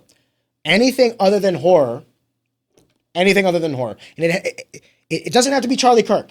Insert anybody you want. I dislike immensely Destiny. I dislike immensely him. Like I don't hate anybody on this planet. I dislike him immensely, and I still would not have wanted that for him. Correct. No one deserves that. There is only one clear reaction to have when someone gets shot through the fucking neck and bleeds out in front of 1 million of people and their family. And that is horror. Yeah. Any other reaction, fuck you. Any other reaction, fuck you. And I'm not gonna try and argue that too much because I agree with you. I was like, I do feel like there might have been knee jerk with Helm. CJ, that's just CJ. That's who he is. I don't know, but it got to the point where I'm like, man, I want to be careful how I say this because I don't want to sound like I'm because I brought up the same argument you're talking about. I had him on the podcast, and we had a very good conversation. And there were some points that he made that I was like, yeah, you're right. And there were some points that he made where I was like, brother, you need to, do a little bit more research. You know what I mean? But my whole thing is like this nonchalant attitude that he has against anybody that like the shutting down of people with differing opinions. Either don't have the conversation on Facebook because it's a horrible medium for discourse, or make a video. Yeah. Have a podcast. Have these people on a discourse. Like, how about this? Open invitation to both Matt and CJ. If you guys want to come back on the podcast, and you can sit in this chair, and I want you to sit down and articulate your thoughts to me on how your reaction was acceptable. As a human being, I'll give you that option. However, it'll probably be the first time I've ever had like a podcast guest where my goal was to wreck them intellectually. Yeah. Does that make sense? Yep. I come to these podcasts with like, in good faith. I've had a lot of people sit in that chair who think differently from me. A lot. I never tried to make them feel uncomfortable or any of these things. In fact, I actually listened to their positions and how they arrived to them because I understand that perspective is a lived experience, right? So like CJ thinks the way he does because of his lived experience, and Matt thinks the way they do because of their lived experience. Duly noted. I'm not saying that we have to agree on taxation or this or that. Okay. But what we should all agree on is that we shouldn't cheer on that. Yes, I agree there. That's, of course. I feel like that is such a low, it's such a such a low bar that if we can't even do that, what the fuck is everything else? How can I have a conversation with you about the effective tax rate of my income versus your income versus somebody else's income when we can't even come to terms on what the value of human life is? One of my things that I'm noticing going on is, and I'm going to pick on the left with a little bit of this, is the people that are buying the propaganda being put out there. I'm seeing they're in fear. I see a lot of people that are in fear. I was talking to Matt Madison. He's worried because of the LGBTQ. They're worried. He's worried that they're going to get put in the camps that Trump was talking about. I'm like, you are in no shape or form in danger. Is Matt gay? I'm not here to say anything about that, but him and his I wife didn't know yeah, I don't know. Shout out Matt Madison. But he's worried about that because I mean he's a wife and they're whatever they are with their beliefs. Okay, yeah. I don't yuck anybody's yum. I don't know what's going on with him, but that's what he's worried about. He's worried about the LGBTQs getting thrown put in a concentration camp. Yes, that's what the worry is. And I was like, do you understand? I was like, that is not even on the cards. It's not a card that ever be dealt because all the people that are in the middle far outnumber the people in the far right. All the people on the left in the middle far outnumber the people on the far left. You are going to be fine. There's not a danger. You are buying in the propaganda that people are spouting to you, and you're not even researching it. You got to research the shit that they're telling you. You're getting mad about something somebody said. I was like, when in life has that ever been correct? Somebody said this about you. So why the fuck weren't you the one jumping in to say something when they said that about me? That's one of the situations where people are just buying the propaganda, and it's getting to the fucking point that it's starting to. God, I hope freaking the right doesn't start doing this and start going the way the left is because they start buying propaganda because you're calling somebody a Nazi. Where you make it's okay to shoot a Nazi in the freaking neck in front of his 3-year-old daughter and his wife and his kid because he's a Nazi. Because you guys are calling people Nazis that are not Nazis when in reality, the Nazis are the people that shoot people in the neck in front of the freaking kids. Can I ask you a question? Yeah. I'm sure you saw the video. What was the consensus around the school? Don't say the school or anything like that, but what was the consensus? What do you mean by that? Were the kids like horrified? Oh, they were horrified. Okay. Did you even know that his daughter ran to him? Yeah. Please. And people were cheering that on. Good, he should be dead. His baby daughter ran to him while he was seizing and spurting arterial blood out of his neck. I know. Disgusting. That's what it lit something inside of me when I was seeing it. It did me as well. It did me as well. I didn't think nothing could ever do that because I thought I was just. I just emotionally damaged to the point where nothing would wasn't bother me the assassination. It wasn't the assassination. No. It was my fellow Americans' reaction to it. Yes. That's what like I wasn't even I did that video. Yeah. And for 2 hours I'm sitting there like I'm in front of my computer and like I'm basically like I'm not even working at this point. I'm just like checking Twitter because like he wasn't announced dead at that time. Yeah. And in fact there was like this moment where they were like he got to the hospital, he's in critical condition but alive. And I was like, holy shit. If this guy survives that is a miracle from God. Literally a miracle from God. Right. And then it was pronounced that he was dead, right? And in that time frame, you're seeing this reaction. People at the event cheering. Yeah. People online cheering.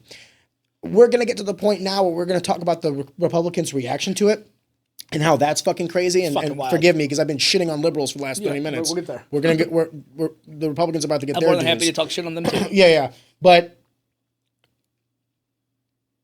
that is a darkness that we have to, as a society, snuff out. And when I say snuff out, I don't mean like with violence. I mean what I said earlier. These people need help. Yep. These people need help. Anybody, I don't want to cancel them.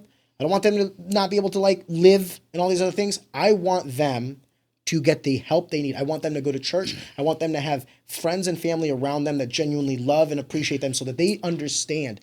The only people that would genuinely cheer that on are the people that are so empty inside that they don't understand the value of what just happened. When in history has you cheering on the people?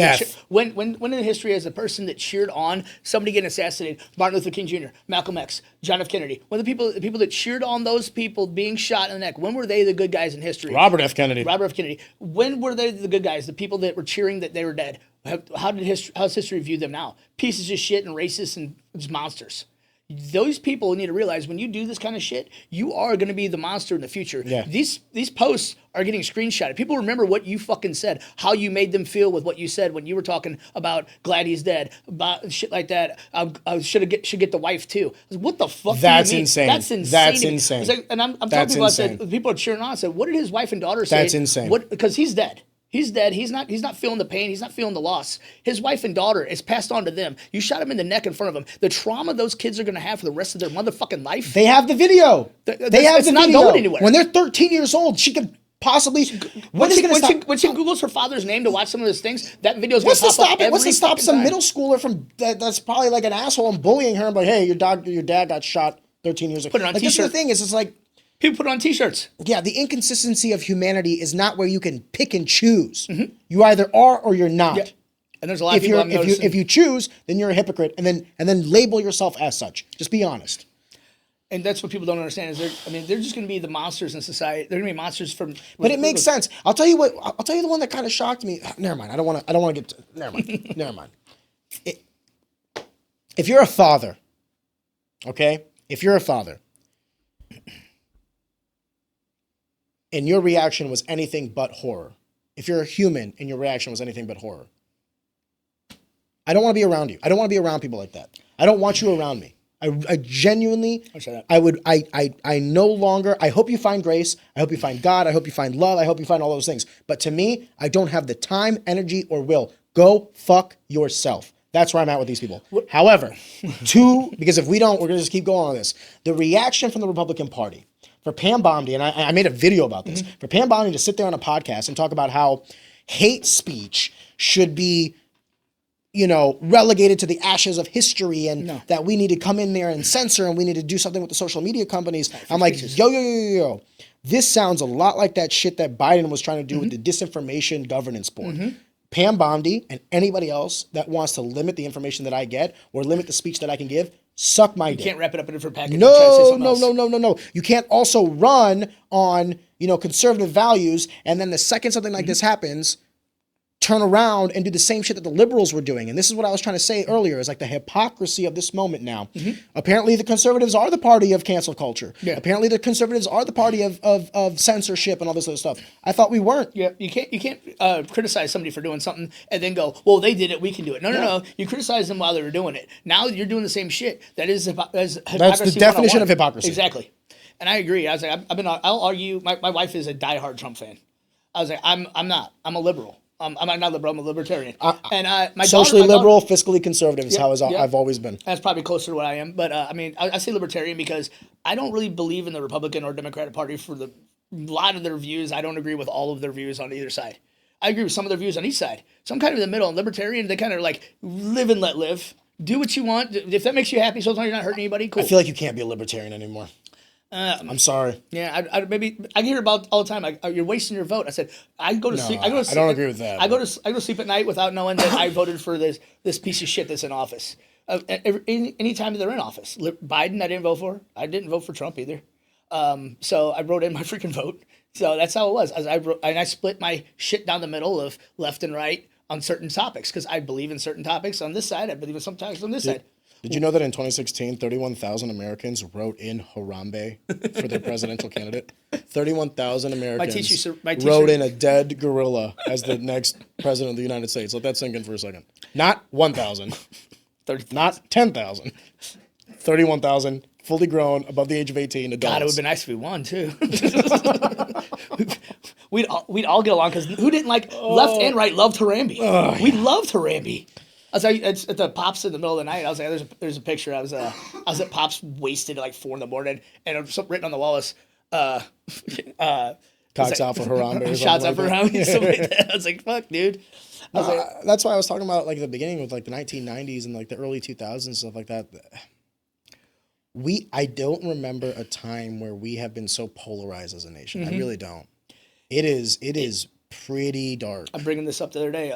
We have left-leaning news, we have right-leaning news, and we have social media in the middle where everybody comes to argue their points from the news they watched. Have you ever heard of the dead internet theory? Where like 50% of the internet is just bots? Yep. I was talking to... Which makes sense, because I'm like, who the fuck has time to argue this shit all the time? And I was bringing this up to Tavon when we were talking the other day, and he was talking about... He goes, you ever heard of the horseshoe theory? And he was explaining the horseshoe theory to me, where it's left and right, and the shit comes in the middle.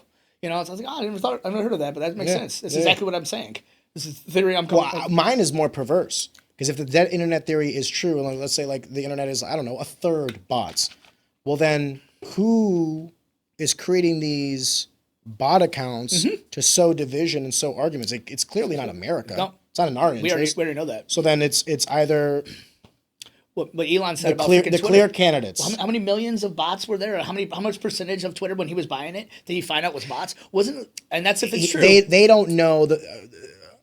I would love to sit here and tell you that was the case, but the real instance of what probably happened was Elon did not want to buy Twitter. No. Elon fucking sat there and talked some shit and made an offer, and then they held it to him, and they even sued him to buy it. Hey, man, he ran with it. He ran with it. He did it. But he tried to pull out. Tried to pull out. And that was the number one reason he was trying to pull out. He's like, the original Twitter figure said like 5% of users were bots. And he's like, no, it's clearly upwards of 20%. And I do believe because he was trying to use that as the catalyst to be able to get out of it. I do believe it's 20% though. I don't doubt that it is, but the problem is, can you prove it? Yeah. Can you prove it? Not without owning Twitter to begin with. Well, what's crazy is like, he owns it now and it's a privately owned company. So it's just like, How many bots do you see on Facebook? It's not in his interest now to be transparent with that information. How many bots do you see on Facebook too? And that's it's universal. The older generation, me included, I don't fuck with Twitter so much. I fuck with Facebook. So that's where that's where Twitter for me is I'm a consumer of, not a contributor to. Twitter is how I get the majority of my news. I need to get more. I get more into it, but this is it's the quickest way to get Charlie Kirk. That's how I got my news, Twitter. Now you're gonna have to funnel it through and all these other things, But yeah, I mean, Twitter now is the way I get like maybe 40 to 50% of my like active news, not like this in-depth analysis news. But Facebook's where you're gonna get mad. Yeah, that's why I just don't do it anymore.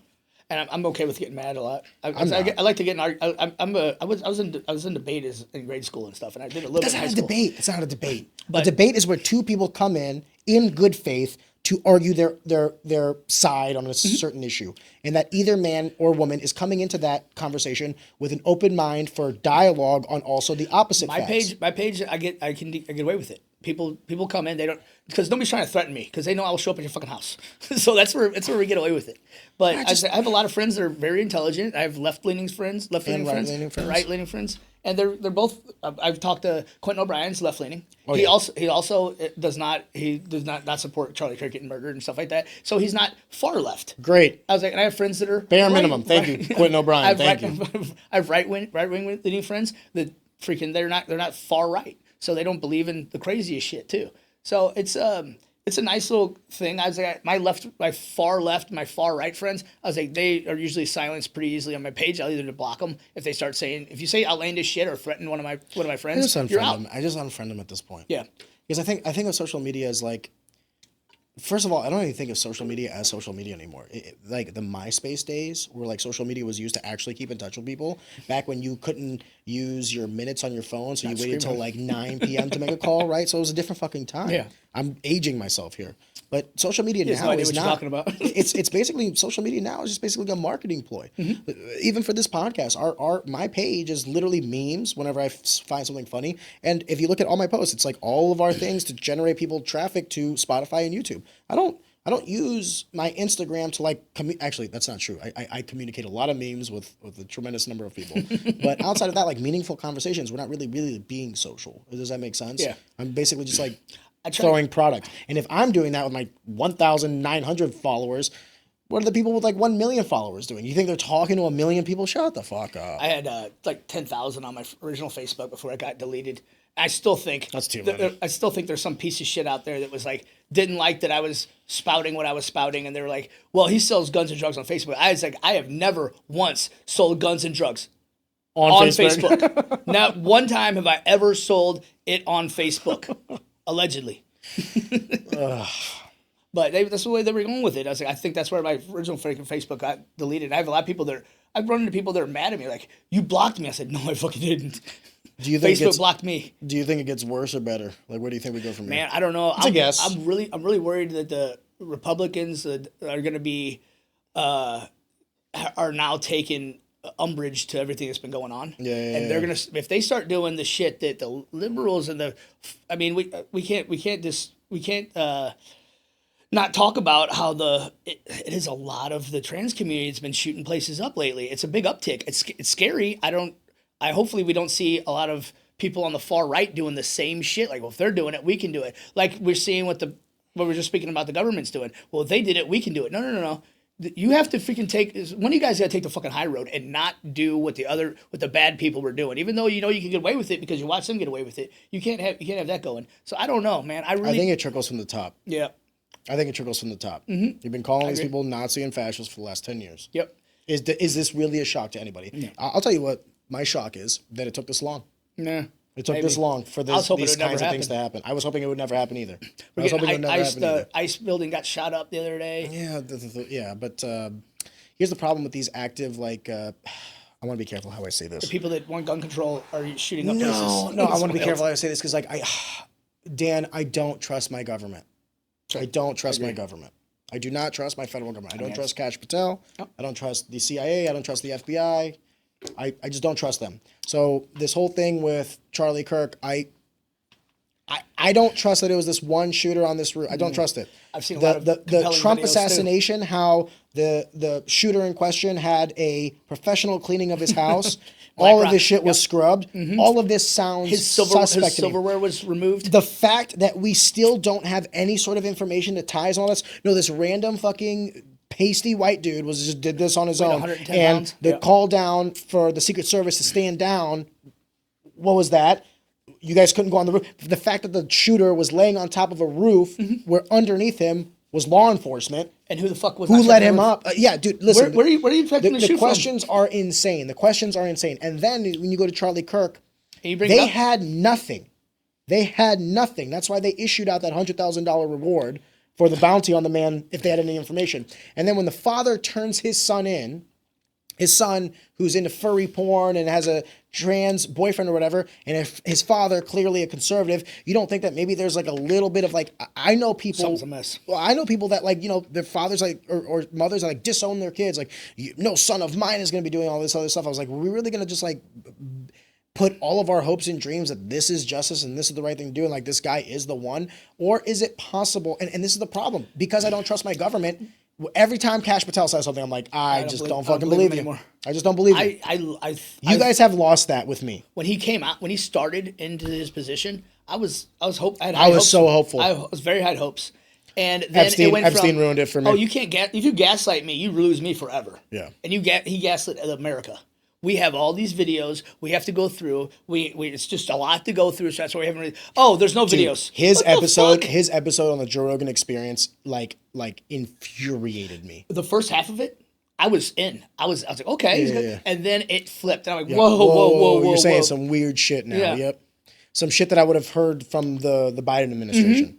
And it's insane. I mean, like I've been telling people forever, I was like, both sides are on the fucking list. That's why I haven't seen the list. It's not because there's not a list. There's a list. We just haven't seen it because both But sides it's also are on the it. aristocracy class.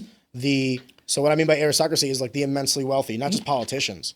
The people that give you the money to Yes. run. Which then begs the question. I've even said this to some of my friends. Like, if you told me that, like, hey, we're going to release everything, but we're going to do it with immunity on everybody involved, I would accept on the condition that we announce also who did it. Yeah. Who was the one that was orchestrating this blackmail so that we can make sure that this never happens again. I would be okay with that, truly. The people that are covering for people that are giving them money, that is in itself sex trafficking. You are helping sex traffickers sex traffic children if you're covering for them to continue sex trafficking. I was like, there's one group of people that I think should be shot in the fucking head, and it is pedophiles. Pedophile, yeah. And that's what that's the people that should be I getting also shot. have no- Let's wait until these. Let's let them have immunity. Let them have immunity. Those are the people that you shoot on the freaking street. Fuck them. I cannot stand pedophiles. I can't. I know. Here's my retort to it though. Here's my retort to it. If it is true that this was like a sexual blackmail sting operation thing in order to get one over on these people, it's also entirely possible that they were coerced into these acts themselves as well. 15-year-old girl does not look like a fucking 22. No. What I mean by coerced is, hey, you're doing this. Yeah. You're doing this right now because all these other people are around, and you're not getting off this fucking island until you do. And we're going to record it, and then we're going to give your super PAC, and then we're going to give your super PAC $5 million. Kill me. You might say that. You might say that because you're the type of person. Substance. You're the type of person that would be compromised in those positions. Now, I'm not saying these people are without their flaws. That's not what I'm saying. Like, do I think that there's a bunch of people on that list that knew what they were doing, were happy to do it, Quite a bit. and do deserve everything that God will give them in the eternity after this? Absolutely. But do I also think that by what we were saying earlier about nuance and context, do I also think that there were some people that felt probably like, fuck, I literally, like, they'll kill me. By the way, these are the people, let's call a spade a spade. These are the people that have killed presidents. You don't think they'll kill you? Are you right? maybe. So that's why I'm saying is like, But who are these people? still, Who are these people? I still don't give them a pass. I'm sorry, I just don't. No, If it's between listen, I'm not saying give them a pass as an individual. If it's between me fucking an underage girl, Dan, or okay, dying, let me ask you in a different. Let me ask you this in a different question. How important to you is it to get to the bottom of this? Extremely important. Okay, I would give them immunity to get to the bottom of this. You guys are all so worried about the reaction for you. I am going to sit here and tell you there is no repercussion for you, but I want everything. Legal repercussion, but there's no matter legal what, repercussion. There's going to be there's repercussions regardless. Yeah, because of course. There's always now you're known as a consequences. fucking child. Yeah, but here's the problem though. What if it comes out that 50% of Congress is on that list? What do we do? What do we do? We do it exactly what everybody's been saying. Not overnight, but not overnight. The next election, that takes time. You know what I mean? We don't need 50% of fucking Congress. We don't need. We can get rid of 50% of it. And we're bloated there as well. For me. Hopefully, it's all the old people that fucking are still in office when they. I talked about how I like the Trump tariffs and stuff like that, but two of the things that I absolutely fucking cannot stand is the gaslighting on Epstein. Mm-hmm. The gaslighting on that. You cannot run for the last 2 fucking years same on shit. Mm-hmm. we have the list and we have the documents and all that other stuff, and then as soon as you're in office, we're stage 1 of the Epstein, like we're the most transparent FBI agency, and then crickets. I haven't shut the fuck up about it. How is it that Epstein was convicted and sentenced to child sex trafficking to no one? Oh, it's just some to no one. Not sex trafficking then, really? To no one. So that was the first thing. The one thing that I'm very upset about is how the absolute travesty and the gaslighting on the Epstein list. You will never lose me on this. Like, I will forever hold you accountable, and I will forever talk about this until you announce it in full transparency or I die. One of the two. Here's the other part of it. I'm gonna give the Republican shit about it. I was like, Charlie Kirk was a great man. He did a lot of great things. He was an influencer and a podcaster. We do not need statues of him in the fucking White House and shit like that. We don't need that. Not, and people are trying to push stuff like. Well, let me ask you this: does Martin Luther King have one? I don't think so. I don't know the answer, really. You know what I mean? Martin Luther King has some. Martin Luther King, he was a. I know he's got his own memorial and everything. He has a memorial, but it's not not in the White House. It's not. We don't have giant things for Martin Luther King or Malcolm X. Let me also say this too, because like sometimes these. That's another thing. We can't keep comparing freaking Kirk to Martin Luther King Jr. They weren't on the same level. Yeah. He was a great man. Martin Luther King was a lot different time, different fight. Martin Luther King knew he was going to be shot for his views, and he still spoke his views. Charlie Kirk did not think he maybe had an inkling he might get shot, but he didn't think that wasn't certain. Martin Luther King was certain. Malcolm X was pretty certain. Can I say something too dark? Now that we're talking about this, I'm sure that when the MLK news happened, there was a slew of white supremacists. That's exactly what I was bringing up. Cheering that and on. how history views them. Yeah. How does history view those pieces of shit? He's a martyr now forever. History views those guys as monsters and pieces of shit, and they were cheering on a man. They were in the wrong. Shot. The people that killed the man, go figure, were on the wrong side of history. Mm-hmm. Every fucking time. And I will also say that the one silver lining in all this is like you immortalized him now. Mm-hmm. Charlie Kirk now in death has done way more for that movement than he ever probably would have done. I've seen a lot of people find God, which I think is a great thing. That's the greatest thing. That's one of the things. That's one of the big changes in my life too. As well as I had I thank Jeff Henry and freaking Mike for this because they never saw me as a lost cause, even when I was crazy as shit coming in, fucked up still from the strip club to go spar. They're always like trying to get me to find guys. I found them. I was like, I'm not 100% Catholic or anything like that, but I do pray every morning now. I thank God for the life I live because I don't deserve the life I live. I've buried a lot of friends that were living the same life I was living, and they're all freaking gone. I was like, I do pray every morning now. Every morning in the shower, I thank you, God. Thank you for my kids. Thank you for my wife. Thank you for their health. Thank you for the life I'm living that I don't deserve. I don't feel like I deserve it, so that's why I'm so thankful for it. A lot of people, they don't, that's the way they don't. If you're appreciative of things, you start changing your outlook on life. If you're appreciative of the life you're living now, you start looking at outlook and you start trying to put yourself in other people's shoes because you've been in shit situations. And that's what I don't think a lot of people are doing these days. You're not putting yourself in other people's shoes, the way they argue. Some of the arguments I get into with people, I say, I understand why he thinks this, but he's going a little too far. Like the concentration camps for freaking gay people. It's like, I understand why, because you probably were picked on in high school for being a little bit weird. And there probably is a little bit of propaganda that's inflaming your fears right exactly. now. And that's what it is. So I try and put myself in people's shoes, which I never used to do. I was just like, fuck you. and go fuck yourself. Now I'm trying to put myself in people's shoes, and I'm like, okay, I see why you feel that way. However, that is not the case at all, and it will never be the case. I will be the person standing in front of you if they're trying to put you in a concentration camp for being gay. Because I support the LGBTQ community all left and right. I was like, so as long as you're not jamming it down my fucking throat and you're not getting in my face if I don't. I was like, I don't think trans men should be playing in women's shorts. If you get in my face about that, we're gonna have a problem. But I was like, that's where I stand on it. I think you should be able to do everything else, but you are biologically stronger, have better lung capacity than freaking females. You can't compete in a sport with them. It was always intended for our form of government to be self-governance, so that you would elect these representatives, or a republic, not a pure democracy, that would align with your views. The problem was that, like, the minority, because of their ties to media, have been able to run rampant. And I guess now, for the first time in the last decade plus, the winds have changed. My one fear, though, is we cannot return an eye for an eye on this. We can't. That's what I'm worried. That's exactly what I'm worried about as well. But I will say this: I am and glad this one that party has more guns than the other party. Yeah, well, that's what I was going to say. And everybody's hunters. But not just that, but it's also like, the conservative movement is the movement of life. You were talking about, like, how a lot of people found God from the Charlie Kirk assassination. Like, like, they're not.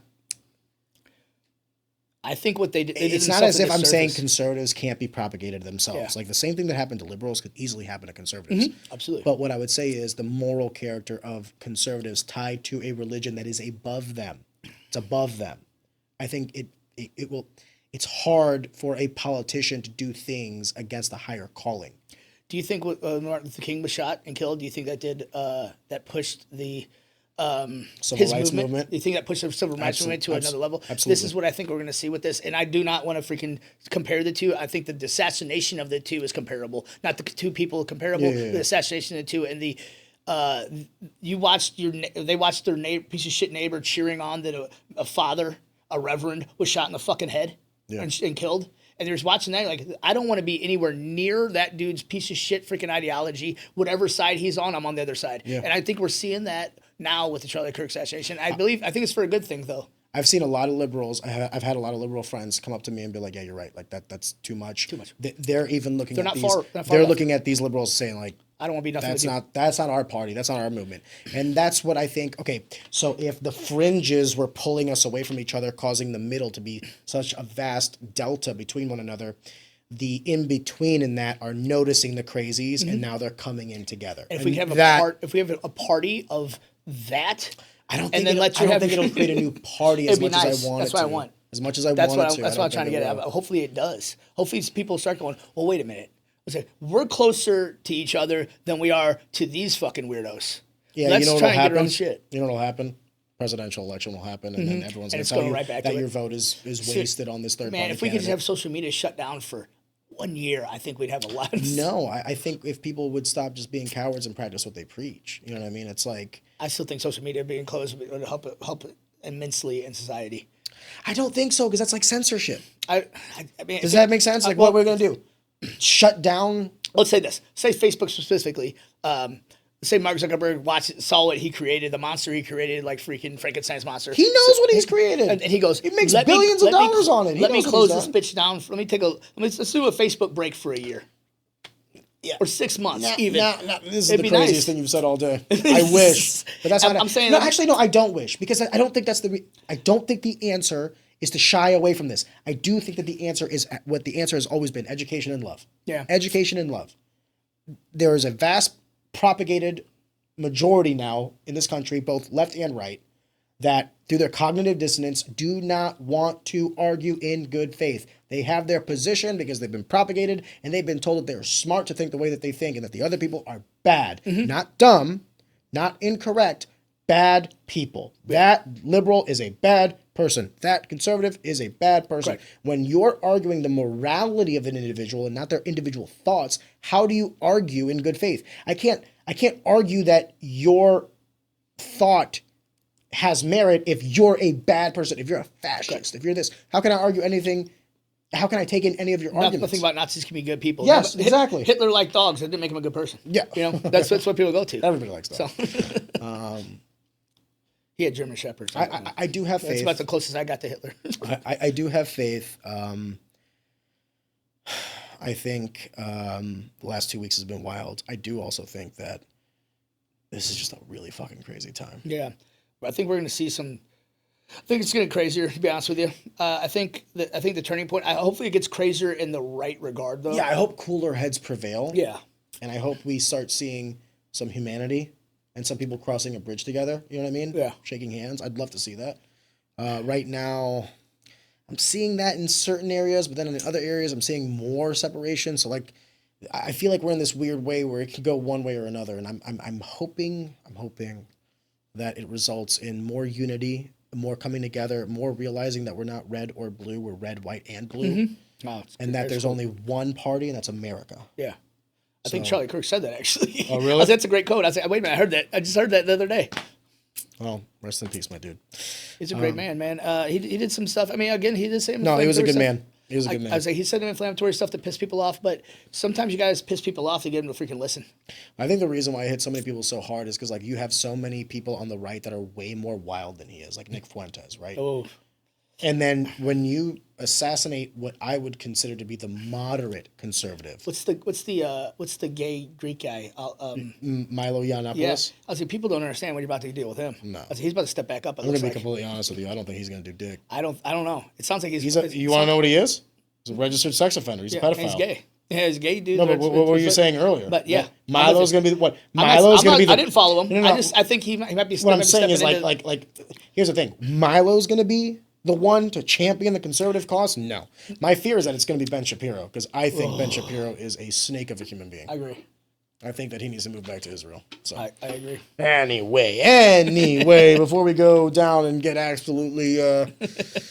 before we call it quits, man, you said your wife is playing at the Oktoberfest tomorrow. Yep. Like I said, this will come out in noon tomorrow, most likely. Awesome. Anything you want to drop before we call it a night? By the way, thanks for doing this again. I hope of course, man. I mean, you always have great conversations on Facebook, and I love freaking talking to you.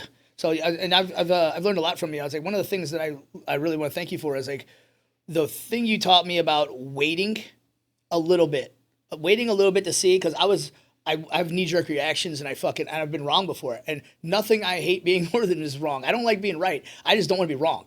I was like, I waited to see what was coming out of the hopper with the shooting. I was like, okay, I'm not going to say anything. I'm going to wait 3 days like Ariana. And I was smart because it did flip-flop back and forth. It's a Trump guy. Look, he's got Trump. And the people were photoshopping Trump T-shirts on. I'm like, no, that's the T-shirt. This is what they photoshopped it from. And it was this. No, he's a Trump guy. And all the left was saying he's Trump. And all the right was saying he was trans and all that. And I'm like, okay, well, let's see how this plays out, because I'm going to jump on the side that I think he is. And what I want to think he is. Yeah, would I have been right? Yeah, I would have been right in this case. But I've been wrong before. So I waited. That's what I learned from you. Patience is what you taught me. So I appreciate you. I think patience is a virtue, and it's something that I'm currently still trying to get right myself. I tell myself 72 hours. Yeah. I wait to have an opinion for at least 72 hours. And then once I have my opinion, I always preface it with, given the current circumstances and information, this is where I stand. If presented with new information, I reserve the right to change my mind. One thing I do want to bring up is this is something I've been realizing a lot lately, and people need to probably start looking at what you're doing and what you're putting out there. Your kids are watching you. Oh yeah. My son. One of the big reasons I quit drinking. My son always tells me daily, I want to be exactly like you when I grow up. And I'm like, I don't want you to be like me. So I started changing who I was and the stuff that I was putting out there. So I didn't look like he didn't see that and go, that's what I want to be. Doing crazy shit, saying outlandish shit. I started watching what I do because he's going to see this stuff one day. My Facebook probably is not going anywhere. He's watching what I'm saying and how we're reacting to things. The parents out there, your kids are watching you cheer on the death of a freaking man and stuff like that.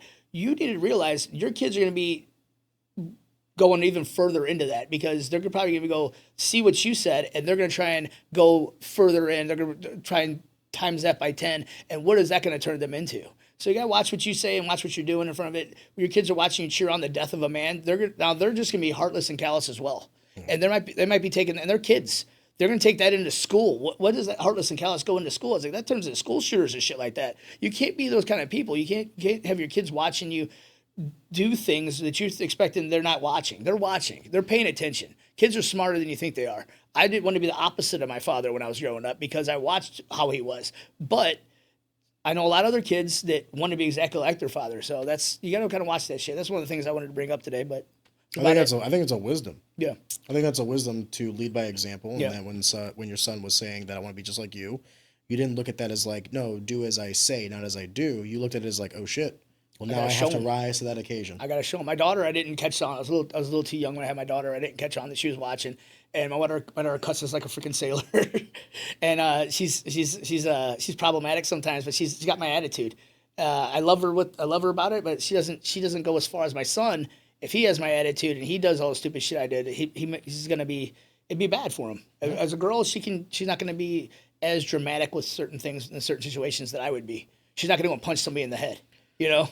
But my son might do that, so that's why I had to change my outlook and the way I was doing things quite a bit. And hopefully, other people start noticing that when your kids are looking up to you, you got to make sure that what they're seeing is the best version of you, not the worst. What they're seeing is also more important than what they're hearing. Yeah. Because when I look back at my childhood, the lessons that I learned that were the most poignant were the ones that I saw, not the ones that were told to me. Dan O'Connor, brother. That was 2 liquid deaths down. Thank you, brother. Appreciate you, man. Thank you.